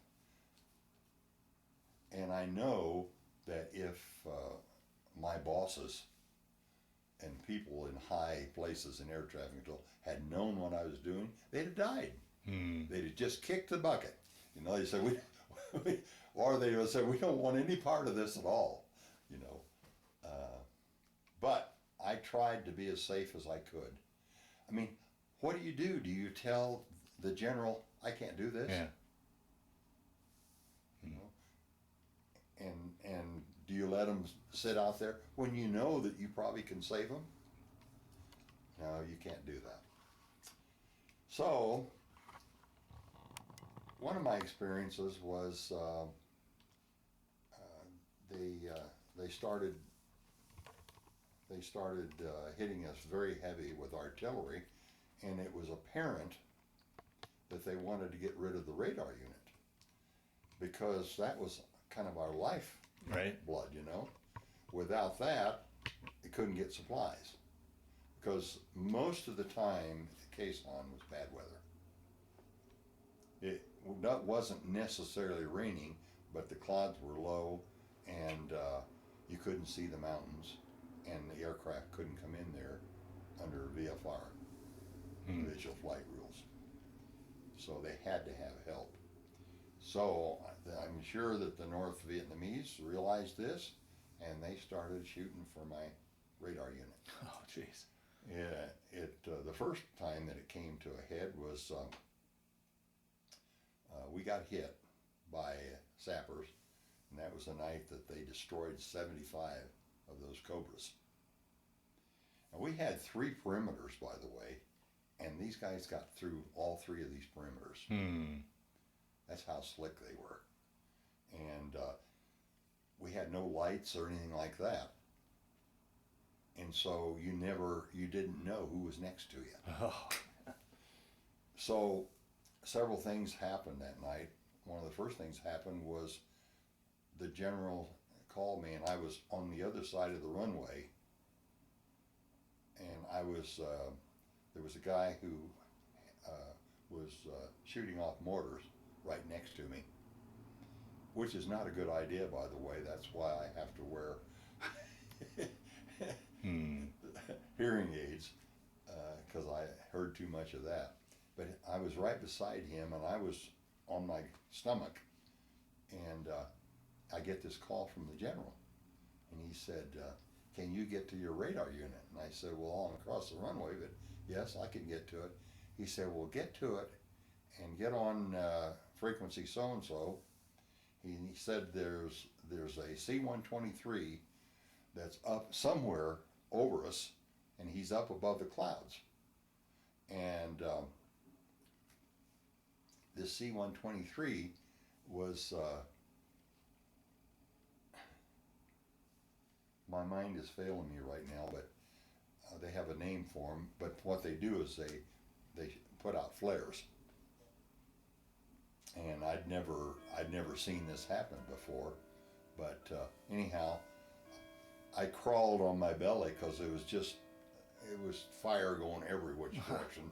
And I crawled on my belly across the runway and down the side of the runway to my unit. Well, I had seen an explosion over there by my unit, but I didn't know what it was. When I got over there, I couldn't see much of anything because it was very, very dark, but I could see there were 2 bodies there, and I had to go around them in order to get to my unit. So, but I didn't realize what had happened until the next morning when it got light. But anyhow, candlestick was what they call these 123s, candlestick. So I crawled around, I got my unit and got on the air and got on that frequency and called that C-123 pilot. He was there, and so I found where he was right away, and I brought him right over the unit. And when he got out right over my antenna, I told him, you're over my antenna, and they just dropped, I don't know how many flares, and it just lit that place up like a Christmas tree.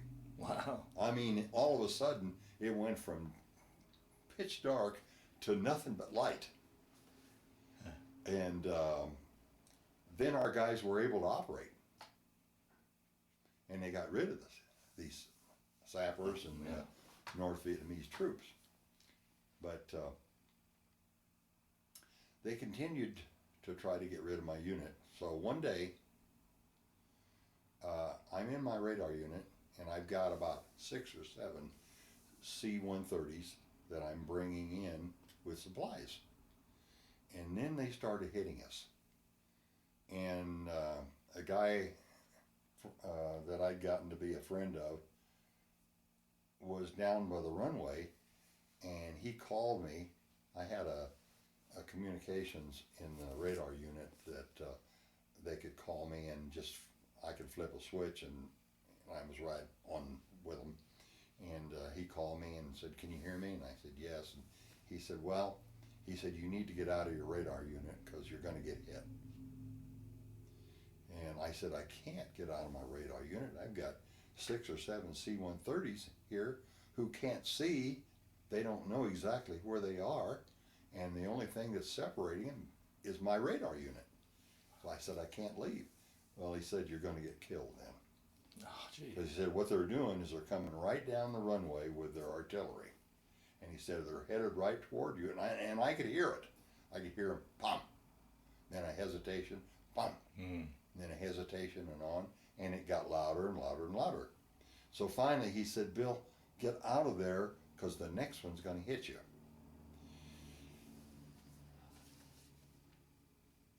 I sat there, you know, and I said, I can't leave because if I do, you know, these C-130s are going to be in trouble. So I can't leave. Of course, if this hits me, they will be on their own. But I'm going to bet that I still will be in operation after this thing hits. Oh, man. But I started thinking about death. And I thought to myself, so this is what it's like to die. I can remember thinking that. Wow. This is what it's like to die. Incidentally, my radar maintenance man had come in, and he said, Bill, you got to get out of here. We said, we can both get in the hole while this thing passes. You can't do it. He said, well, at least put this on. So he gave me my flak jacket, and he gave me my helmet and so forth. And I did. I put that stuff on. But I can remember, and he left. And I can remember sitting there thinking these thoughts. I hope that my wife and kids will be okay. I know they will. My wife's a smart woman. She can take care of it, you know. And the Air Force will take care of them. And I can remember thinking those things just like that. You know, they come to you just like that. But the main thing I remember thinking was, so this is what it's like to know you're going to die. And I really wasn't, I can tell you the truth, I wasn't afraid. Huh. Wow. I was not afraid. I don't know why, but under normal conditions I'd probably be shaken, but I was not afraid. And so then it hit. It was not a direct hit. It hit the side of my unit. Actually, it hit kind of, most of it hit outside on the ground. It put a terrible big hole in the ground right outside my unit.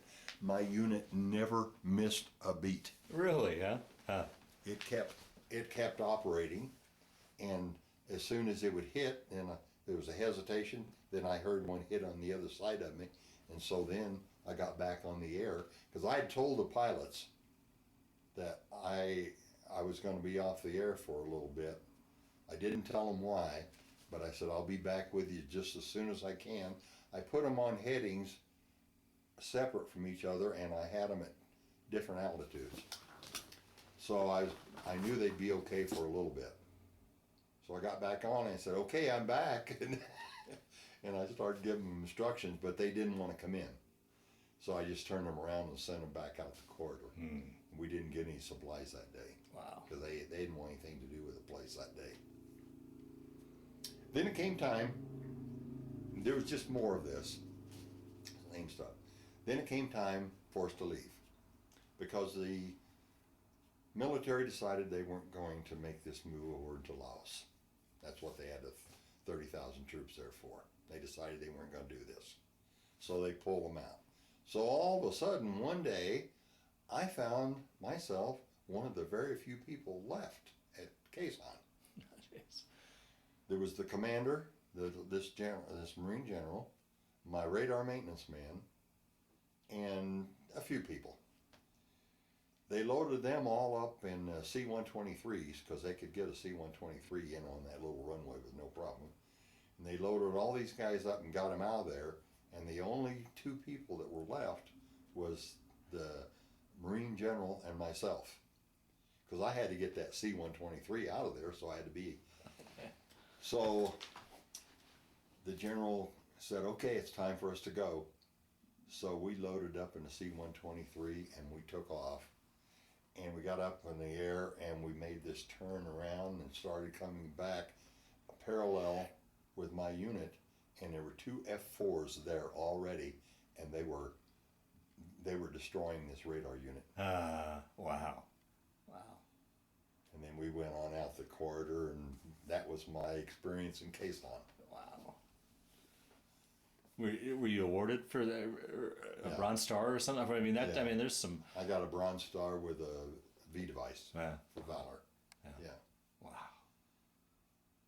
And I did get damaged in that when it hit my face. Mostly, what it hit me in was it hit me other places, but it hit me in the face, and it was a lot of shrapnel. And the radar maintenance man came in after it's all over, and he looked at me and said, I can't believe you. He said, you're just a mass of blood and flesh hanging and so forth. And so they had a Army doctor there, and so my radar maintenance man insisted I go see him.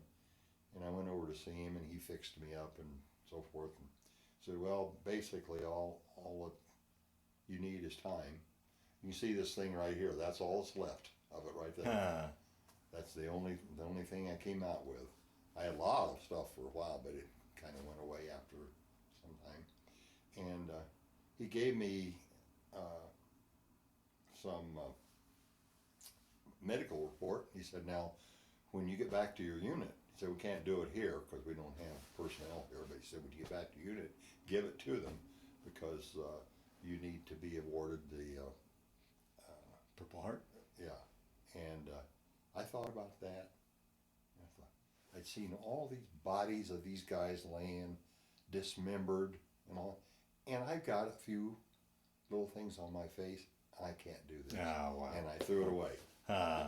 I've been sorry since, but I did. That's how I felt about it. I thought I can't do this because I'm not in the same group with these guys. Yeah, wow. So I just couldn't do it. Hmm. So that was my experience in Quezon, and it's kind of an interesting thing that about probably 2 months ago, I was watching a program on Vietnam on TV, and they started covering that siege at Quezon.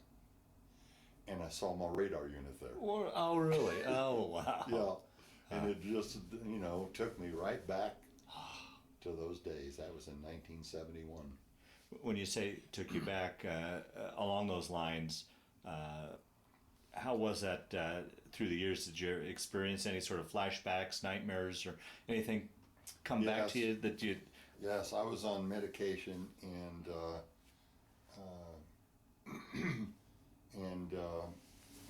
going in every couple of weeks or so and talking to a shrink for a while.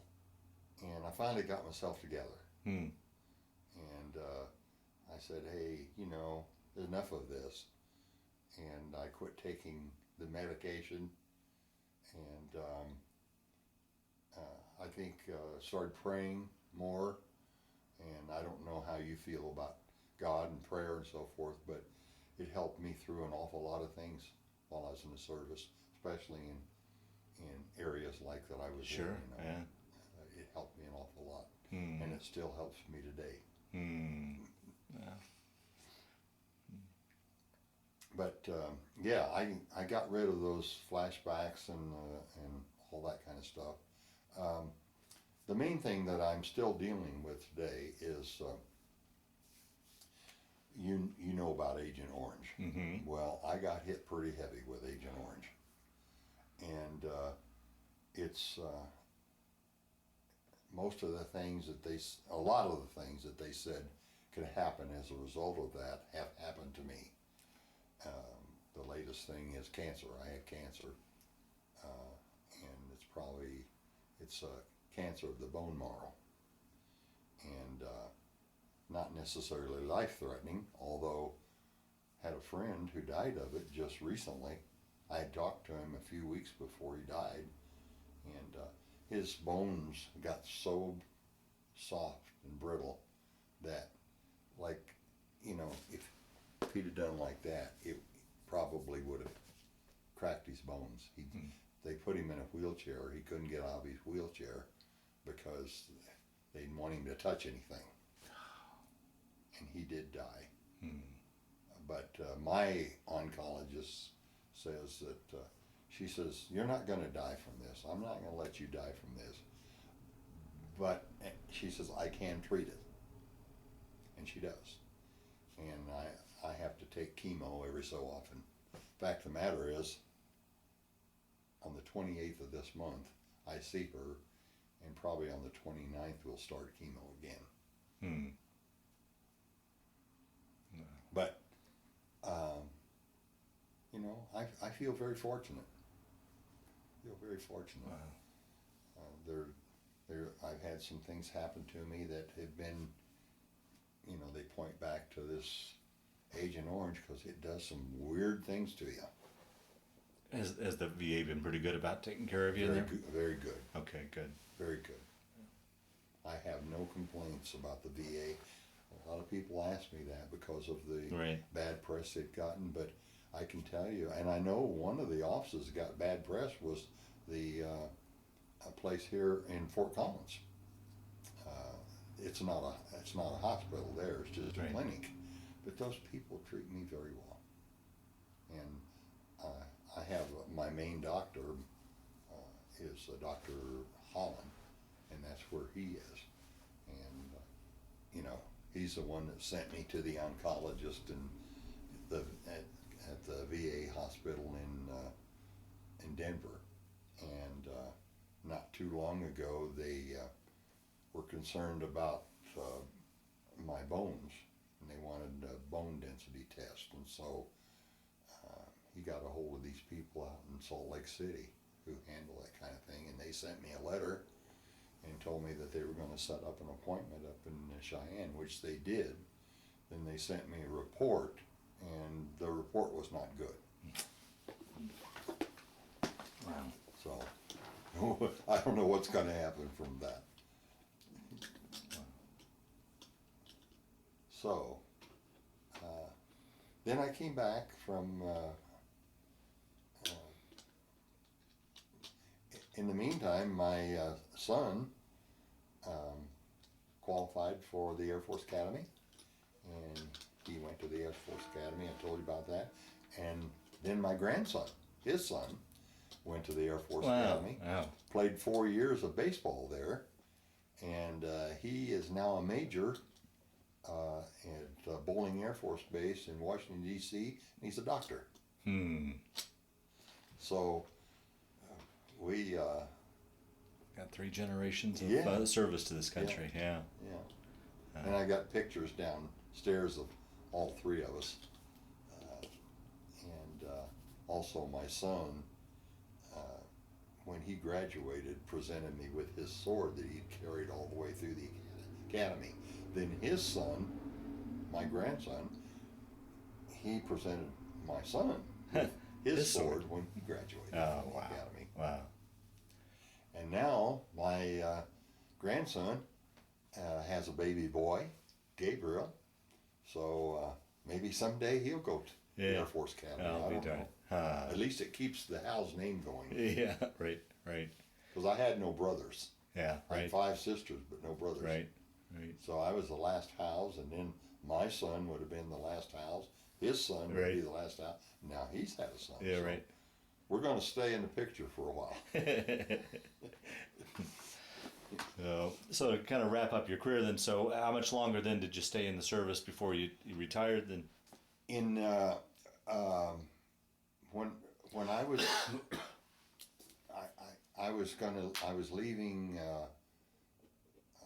Clark Air Force Base in '74, and they sent me orders directing me to go to Spain from. No, wait a minute. That's not true. Let me back up. I left Clark Air Force Base and came back to the States and was back to the States a short time, and they sent me to Ubon, Thailand. And I was in charge of air traffic control at Ubon, Thailand for 13 months.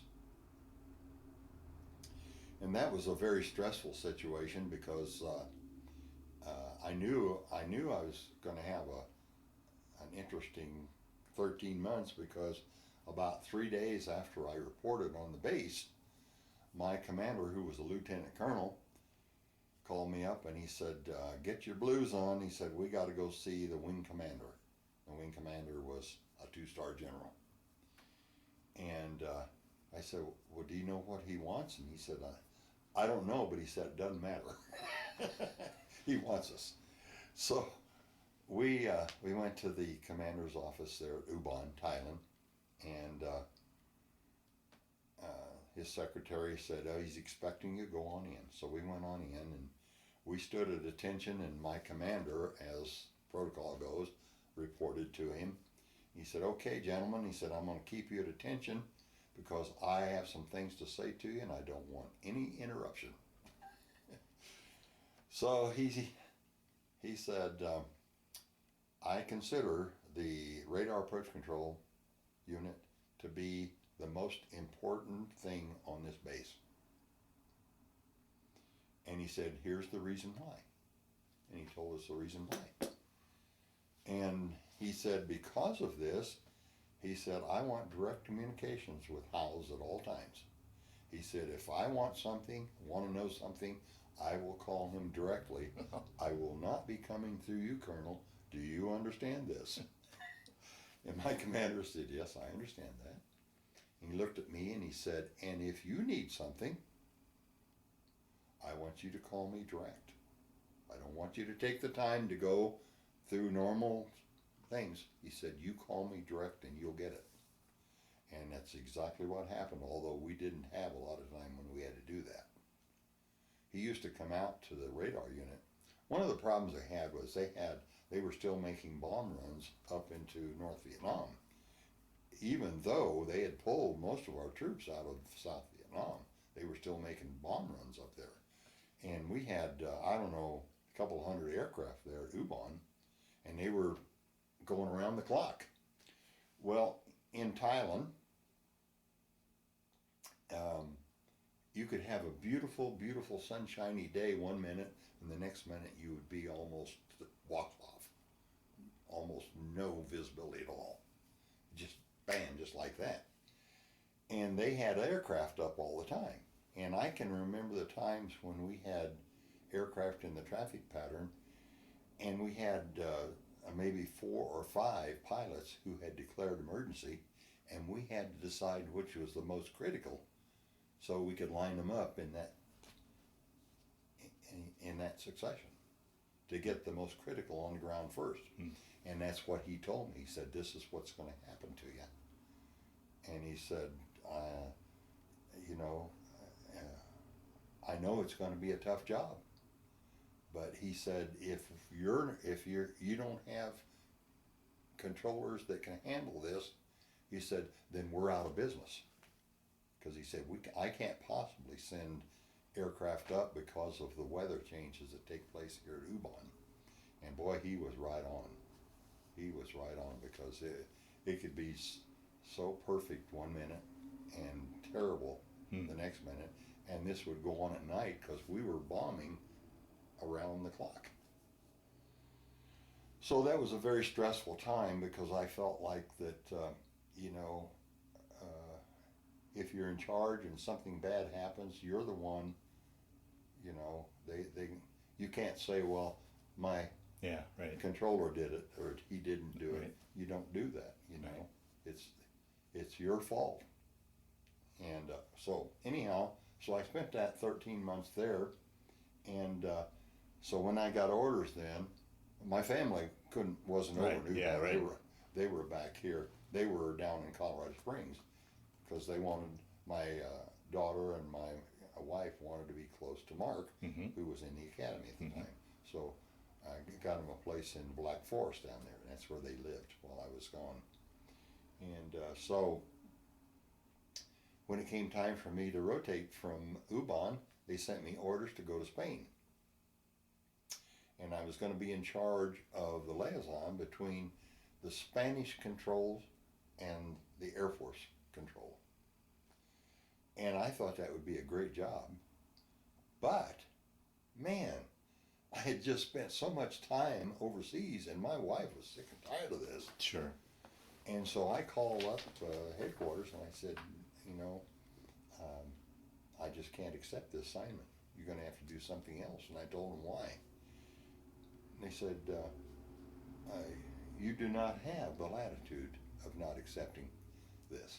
Said, we think you're the right person for the job, and that's where you're going. So I put my paperwork in and retired. So that's the end of my Air Force career. At the end of April in 1974, I retired. 21 years, you said? 21 years. Yeah. Now, it had spanned over Right. actually 23 years because I got out about 18 months. Yeah. And quite frankly, I think that the Air Force makes a mistake in encouraging people to get out at 20 years. I felt like that when I got out of the service, I had just gotten to be the most useful Right. Yeah. to the Air Force that I would ever be, Hmm. because I knew my job well, and I wasn't too old. I still had a good mind. I wouldn't be a good air traffic controller today, but then I was. Right. And I knew regulations. I knew how to train people, and they let me go.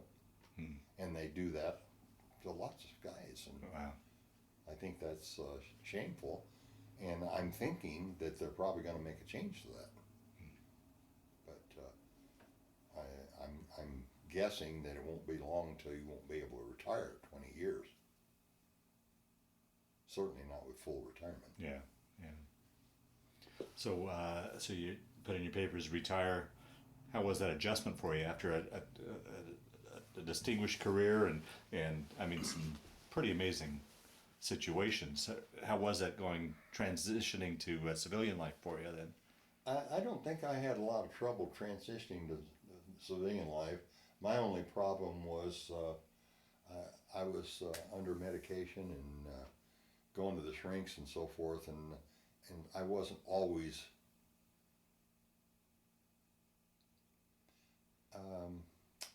I was moody, and that's probably what caused me. I got my divorce. Oh boy! Oh wow! And I think it was very difficult on my wife probably to live with me. Yeah. And so, but the transition from Air Force to civilian life, I don't think bothered me that much. Just this other stuff. Yeah. Right. Yeah. That got to me. But then I got very fortunate because I landed a good job, and I was with it 21 years. Wow. And then I retired, and I've been retired ever since. Who'd you work for 21 years? What'd you do? I went to work for a company called MFA Insurance Company, and they ultimately became Shelter Insurance Company. But they were MFA when I went to work for them, and I first decided I wanted to be an agent because I had had enough of being in charge of other people. And I told the state sales manager, I said, I would like to have a job where I can just be in charge of myself, be responsible for what I do. And he said, well, you certainly can do that with this company. But he tried to hire me as a district manager right off the bat. And I told him no. And so every time he would come down, his office was in Denver, and every time he'd come down to Colorado Springs, he'd take me out for coffee, and he'd say, are you ready yet? And I guess it was about the 5th month when I was getting tired of sitting there calling cold turkey over the telephone, trying to get people interested in buying insurance from me. And it worked, and I did it, but I put long hours in, So I said, well, how about telling me what the job's like, what your pay is and so forth. So he did. Told me all about it, told me what they expected, told me what I could expect, and I kind of liked the idea of having another retirement benefit, I had, they would buy me a brand new car every 18 months, and I could use it for my personal use. And I had an expense account, and I could live anywhere I wanted to up in this area, because this was my area. Greeley, Fort Collins, Loveland, and Longmont were all my area, and we decided to live. We bought a house in Fort Collins, and but it turned out to be a great another career. Yeah, right. Wow. Oh, wonderful. Well, we're on the back end of the interview. Let's talk briefly about family, and we'll start to wind down the story, your story. Okay. Well, I've already told you that I was married with my first wife for many years, but it was a tough life for her because Sure. Yeah. I was gone a lot overseas and TDY trips and so forth, and then I come back. I guess I'd call myself a wounded warrior. Sure. Oh, And fair enough. That was Yeah. tough on her. And in the meantime, we lost our daughter to cancer, and that was a real shock. And some other things, went well, like Yeah. my son and Right. his career went well. But anyhow, we got divorced, and so then I married. I got married again for a short period of time, and it was kind of, I think, a bounce from my first marriage, and it just was not any good at all. There were two groups of people that she did not like. One was insurance people, and the other was military. And I didn't know that until after we were married, and I soon found that out. And I knew that we weren't going to be able to make it. So then I was single for quite a while, and one day I was living in Fort Collins, and I was the district manager up here, and had a good job. Things were going well. Business was going well, and I started getting interested in Colorado State University, and started going to football games, which I enjoy so much. I love football. And one Saturday morning, I was out brushing the snow off of my car, because I'd had it outside. I owned a Trans Am, but I kept it in the garage, and the company car was sitting out. I only had a one-car garage. I was living in a condominium, not a condominium, but Townhouse? It wasn't a townhouse. It was a condo. It was a condo. And so I was brushing the snow off of the windows, get ready to go to the ball game. And this lady walks up to me, and she puts out her hand, and she says, "Hi, I'm Karen with a C." Her name was C-A-R-E, and Karen. And if I'd been fast enough, I'd have said, "Hi, I'm Bill with a B." But I never thought that quickly. So anyhow, we talked for a little bit, and I said, "I don't mean to be rude, but I'm going to ball game. I don't like to miss the kickoff, and I'm going to have to ask you to, let me go, because I don't want to miss the kickoff." I said, "Okay." She said, "Let's get together and have coffee sometime." Okay.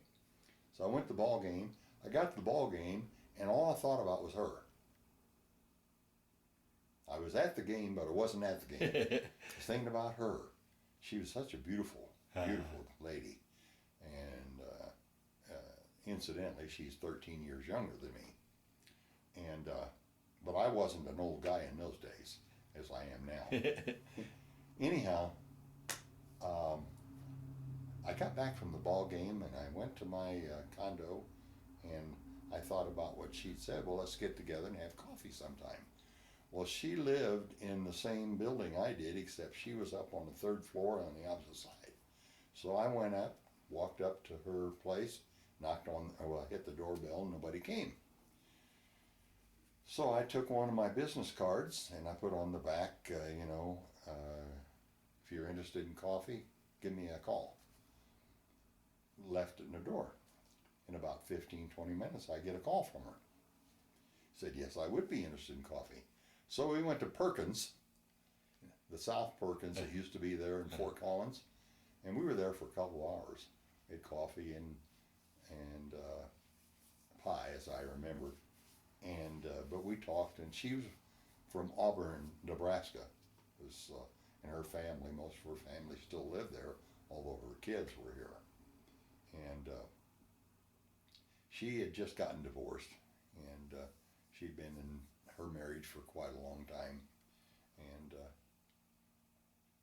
I guess I won't tell you why that happened, but anyhow, she was divorced, and we talked for a long time, and then I didn't see her for a while, even though we were in the same building, and then she had a daughter that was going to San Diego State University at the time, and I had met her, and I liked her daughter, and it was Christmas time now, and I started thinking about what I would get them for Christmas, even though I hadn't really known them long.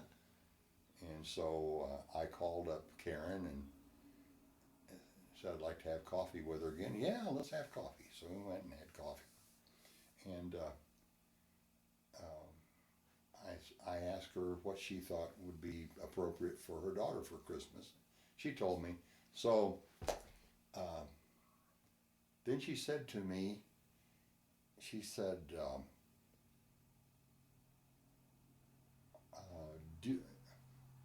I know that you told me that you don't like to do laundry.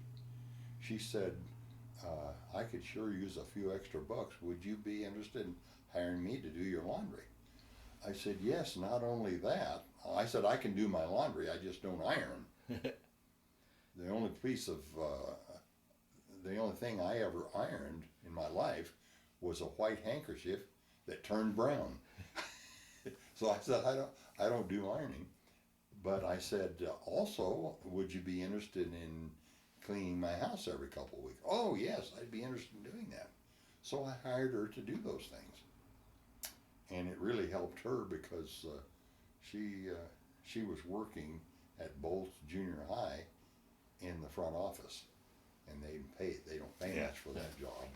And so she was really hurting for funds. And so that really helped her out. And then things just developed. And so my company had a trip that they would send managers, all expenses paid for 1 week, and usually was overseas someplace, if your district met certain goals. And these goals were tough goals. But I had some really good agents that I'd hired here. They were doing well. And so we started meeting that goal. So I went to I think it was Germany on one of those trips, and it was a great trip. But I was by myself, and all the other guys had their wives with them, And I tried to take my daughter, and my company said no, you could only take a spouse. So I went by myself. So I decided I probably wouldn't do that again. Well, the next year we qualified again, and we were going to London for a week. So I called up Karen and I said, what are you doing this evening? And she said, nothing special. And I said, I'd like to have dinner this evening. Okay. So I said, we're going to go to a nice place. Oh, so you're telling me to dress up. I said, well, at least smart casual. So she said, okay. So we went to the Moot House, which I think is, a nice eating place. Went to Moot House, and so after we had eaten, I said, I want to talk to you about something. And said, okay. And I said, let's see, how did I put it?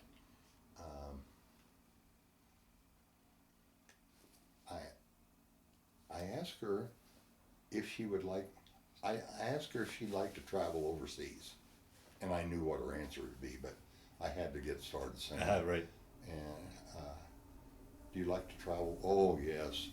Yes, and I've not done much travel overseas. And in fact, she hadn't done any traveling overseas. None at all.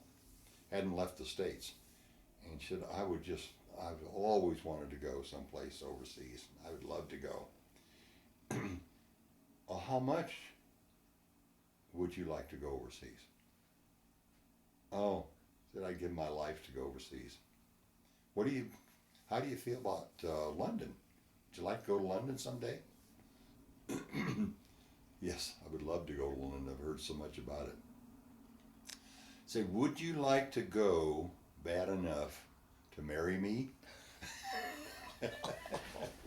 And she said, what? Because we'd never talked about marriage. Yeah, right. We'd been going together for over 2 years, but we'd never talked about marriage. She said, what was that? Would you say that again? I said, would you like to go to London enough to marry me?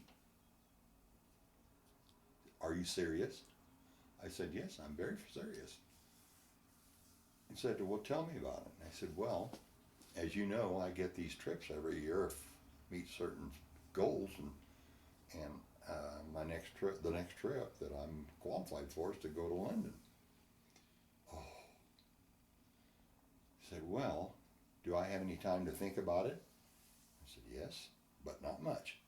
Because I had called the home office and told them that I was thinking of getting married, and did we still have enough time? Because it was coming up, the trip was coming up quickly.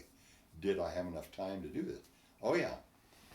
Get married, call us the minute you get married, and give us information on your wife and so forth.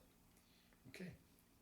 So she said, do I have much time? And I said, well, not an awful lot, because the trip's coming up very quickly, and I need to get information into the company, and plus the fact, do you have a visa? Passport? Passport? No, I don't have a passport. Well, we'd have to get a passport, and probably have to pay extra to do that. So anyhow, we have things to take care of.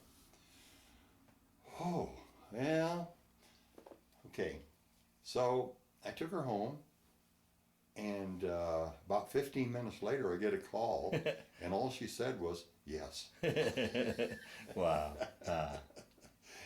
So we got married. We went to London, had a great trip. Just a great trip. And so we were married for 21 years, and one night, about 3 o'clock in the morning, she woke me up and she said, I have a terrible pain. I don't know if I can handle it or not. So I said, okay. I got her up, got her dressed, and we went to the emergency room. And they had her laying on a bed in there, and I was there, and they had about 3 or 4 doctors, and they were talking, and they decided she had appendicitis. So one of them said to the nurse, have them set up the operating room. We need to operate on her right away. Well, I'm not all that smart, but I said to this doctor, I said, doctor, do you not think it's a good idea for you to take an x-ray first and make sure that it's her appendix before you operate on her? And he looked at the other doctors and he said, that's probably a pretty good idea. They took x-rays and immediately said, no, it's not her appendix. Appendix, it's something else. But they didn't know what it was. Well, by this time they had medicated her, and she was feeling okay. So they discharged her, and I took her home. Went for maybe a week, and everything was okay. All of a sudden, one night, right in the middle of the night, she woke me up, and she said, I don't know if I can handle this pain or not. So, got her dressed, took her to the emergency room. They took her in, and they took all kinds of tests and so forth, and they couldn't figure it out. So the doctor came to me, and he said, we really don't know what's wrong with her. And he said, the only way we can find out is to open her up. Will you approve that? I said, Doc, you know, I can't take her home again and have her go through this again. So you do whatever you have to do to find out what the problem is. By this time, he said, well, you better call all your kids in.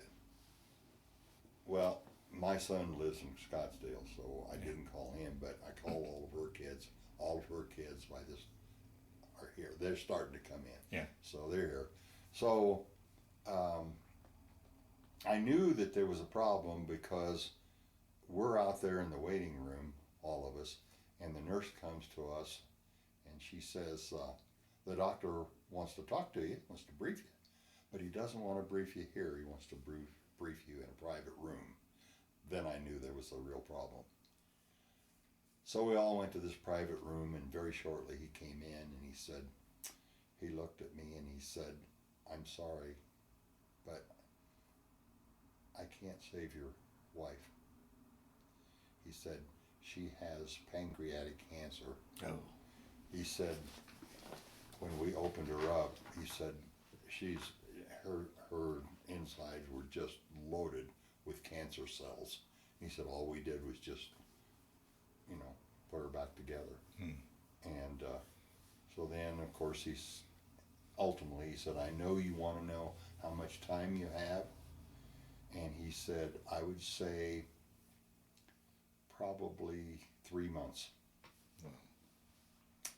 She died in 32 days. Oh, wow. Not 32, 92 days. 3 months. 3 months. 2 days. Wow. She died. Yeah. And but it was a tough 90 days for her. She didn't want anything to eat at all, and I started forcing her. I guess you would call it forcing her to take this. What is this? It's a creamy type of fluid that's got vitamins and so forth in it, and can't think of the name of it right now. But anyhow, I would have her do that 3 times a day. And the nurse came to me one day, the hospice nurse came to me one day, and she said, Bill, she said, I know you mean well, but she said, it might not be the best idea for her to be taking this stuff, especially if she doesn't want to take it. He said, what I would suggest you do is explain to her that from now on, if she wants water, or if she wants this drink, that she asks for it and you get it for her. Well, of course, I guess you have to understand the philosophy of hospice to accept this. They're not trying to heal anybody, they're just trying to make you comfortable. Right. And everybody knew she was dying. Right. You could see it right in front of you, and so she was trying to tell me not to try to save her life because she was going to die, and die at her own pace. And so I explained this to her, and she said, okay. She asked for me one time, and then she never had anything, including water, again. Wow. So this is where she liked to stay, right here. And one day, she's laying here, she was watching TV, and I was in the kitchen, and she hollered at me, and I came in, and she said, I'm afraid I've made a mess. So, and she had. So I got her up and took her into the bathroom to clean her up, which I had done many times. And she couldn't walk by herself, but she could walk with me. So she walked in there, but I knew she was very, very weak. And we got into the bathroom, and all of a sudden, she just She was limp. Are these things you want me to be telling you? Still, go ahead. Yeah. And so she was just limp. And so I held her there, and she was just dead weight. And I didn't have my phone with me, and I don't have a phone in that bathroom, and I didn't quite know what I was going to do. Because, you know, a person who was, she weighed probably about 130 pounds, something like that. And if they're alive and you're holding them, it's not too bad. Right. When they're dead weight, that's a lot of weight. Yeah.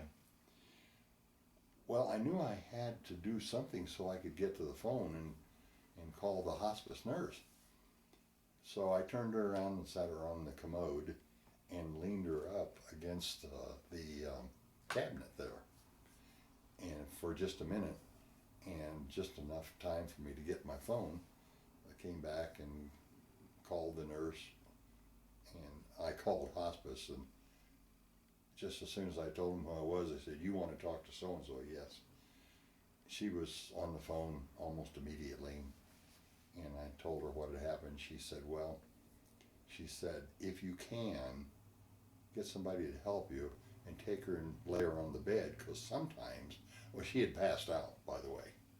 She was just cold, out cold, and said sometimes if you move them to another location, they'll start to come around.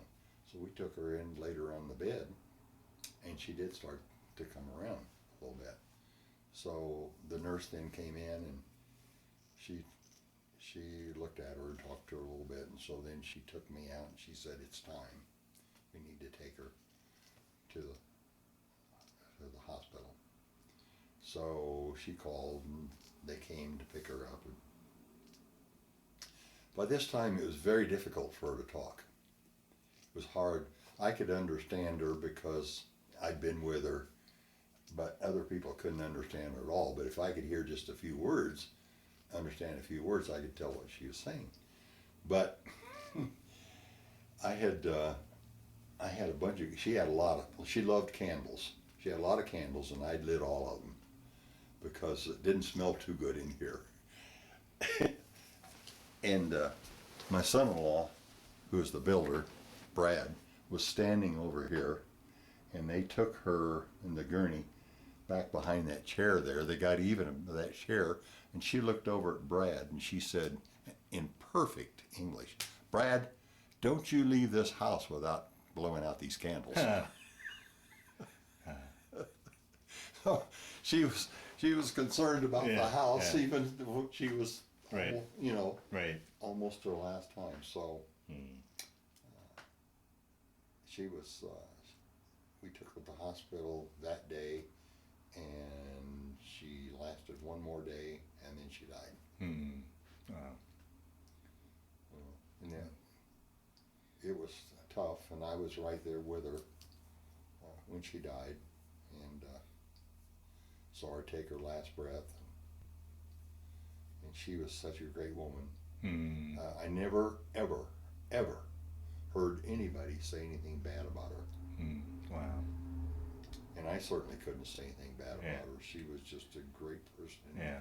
And I'm so sorry that I didn't get to spend some more time with her. Yeah, right.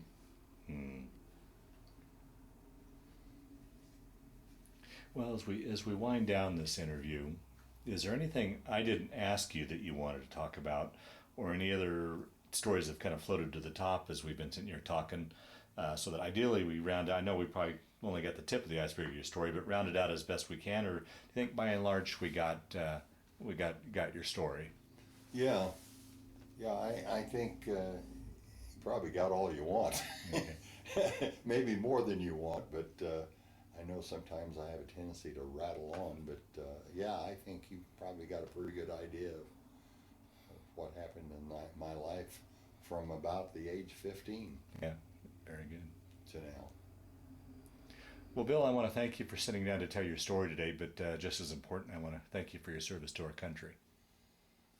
Well, it was my pleasure to do that. Yeah. You know, I feel good about my career in the Air Force, and I know I could have done things better and different and so forth, but I'm satisfied with the things that happened. Very good. Well, thank you.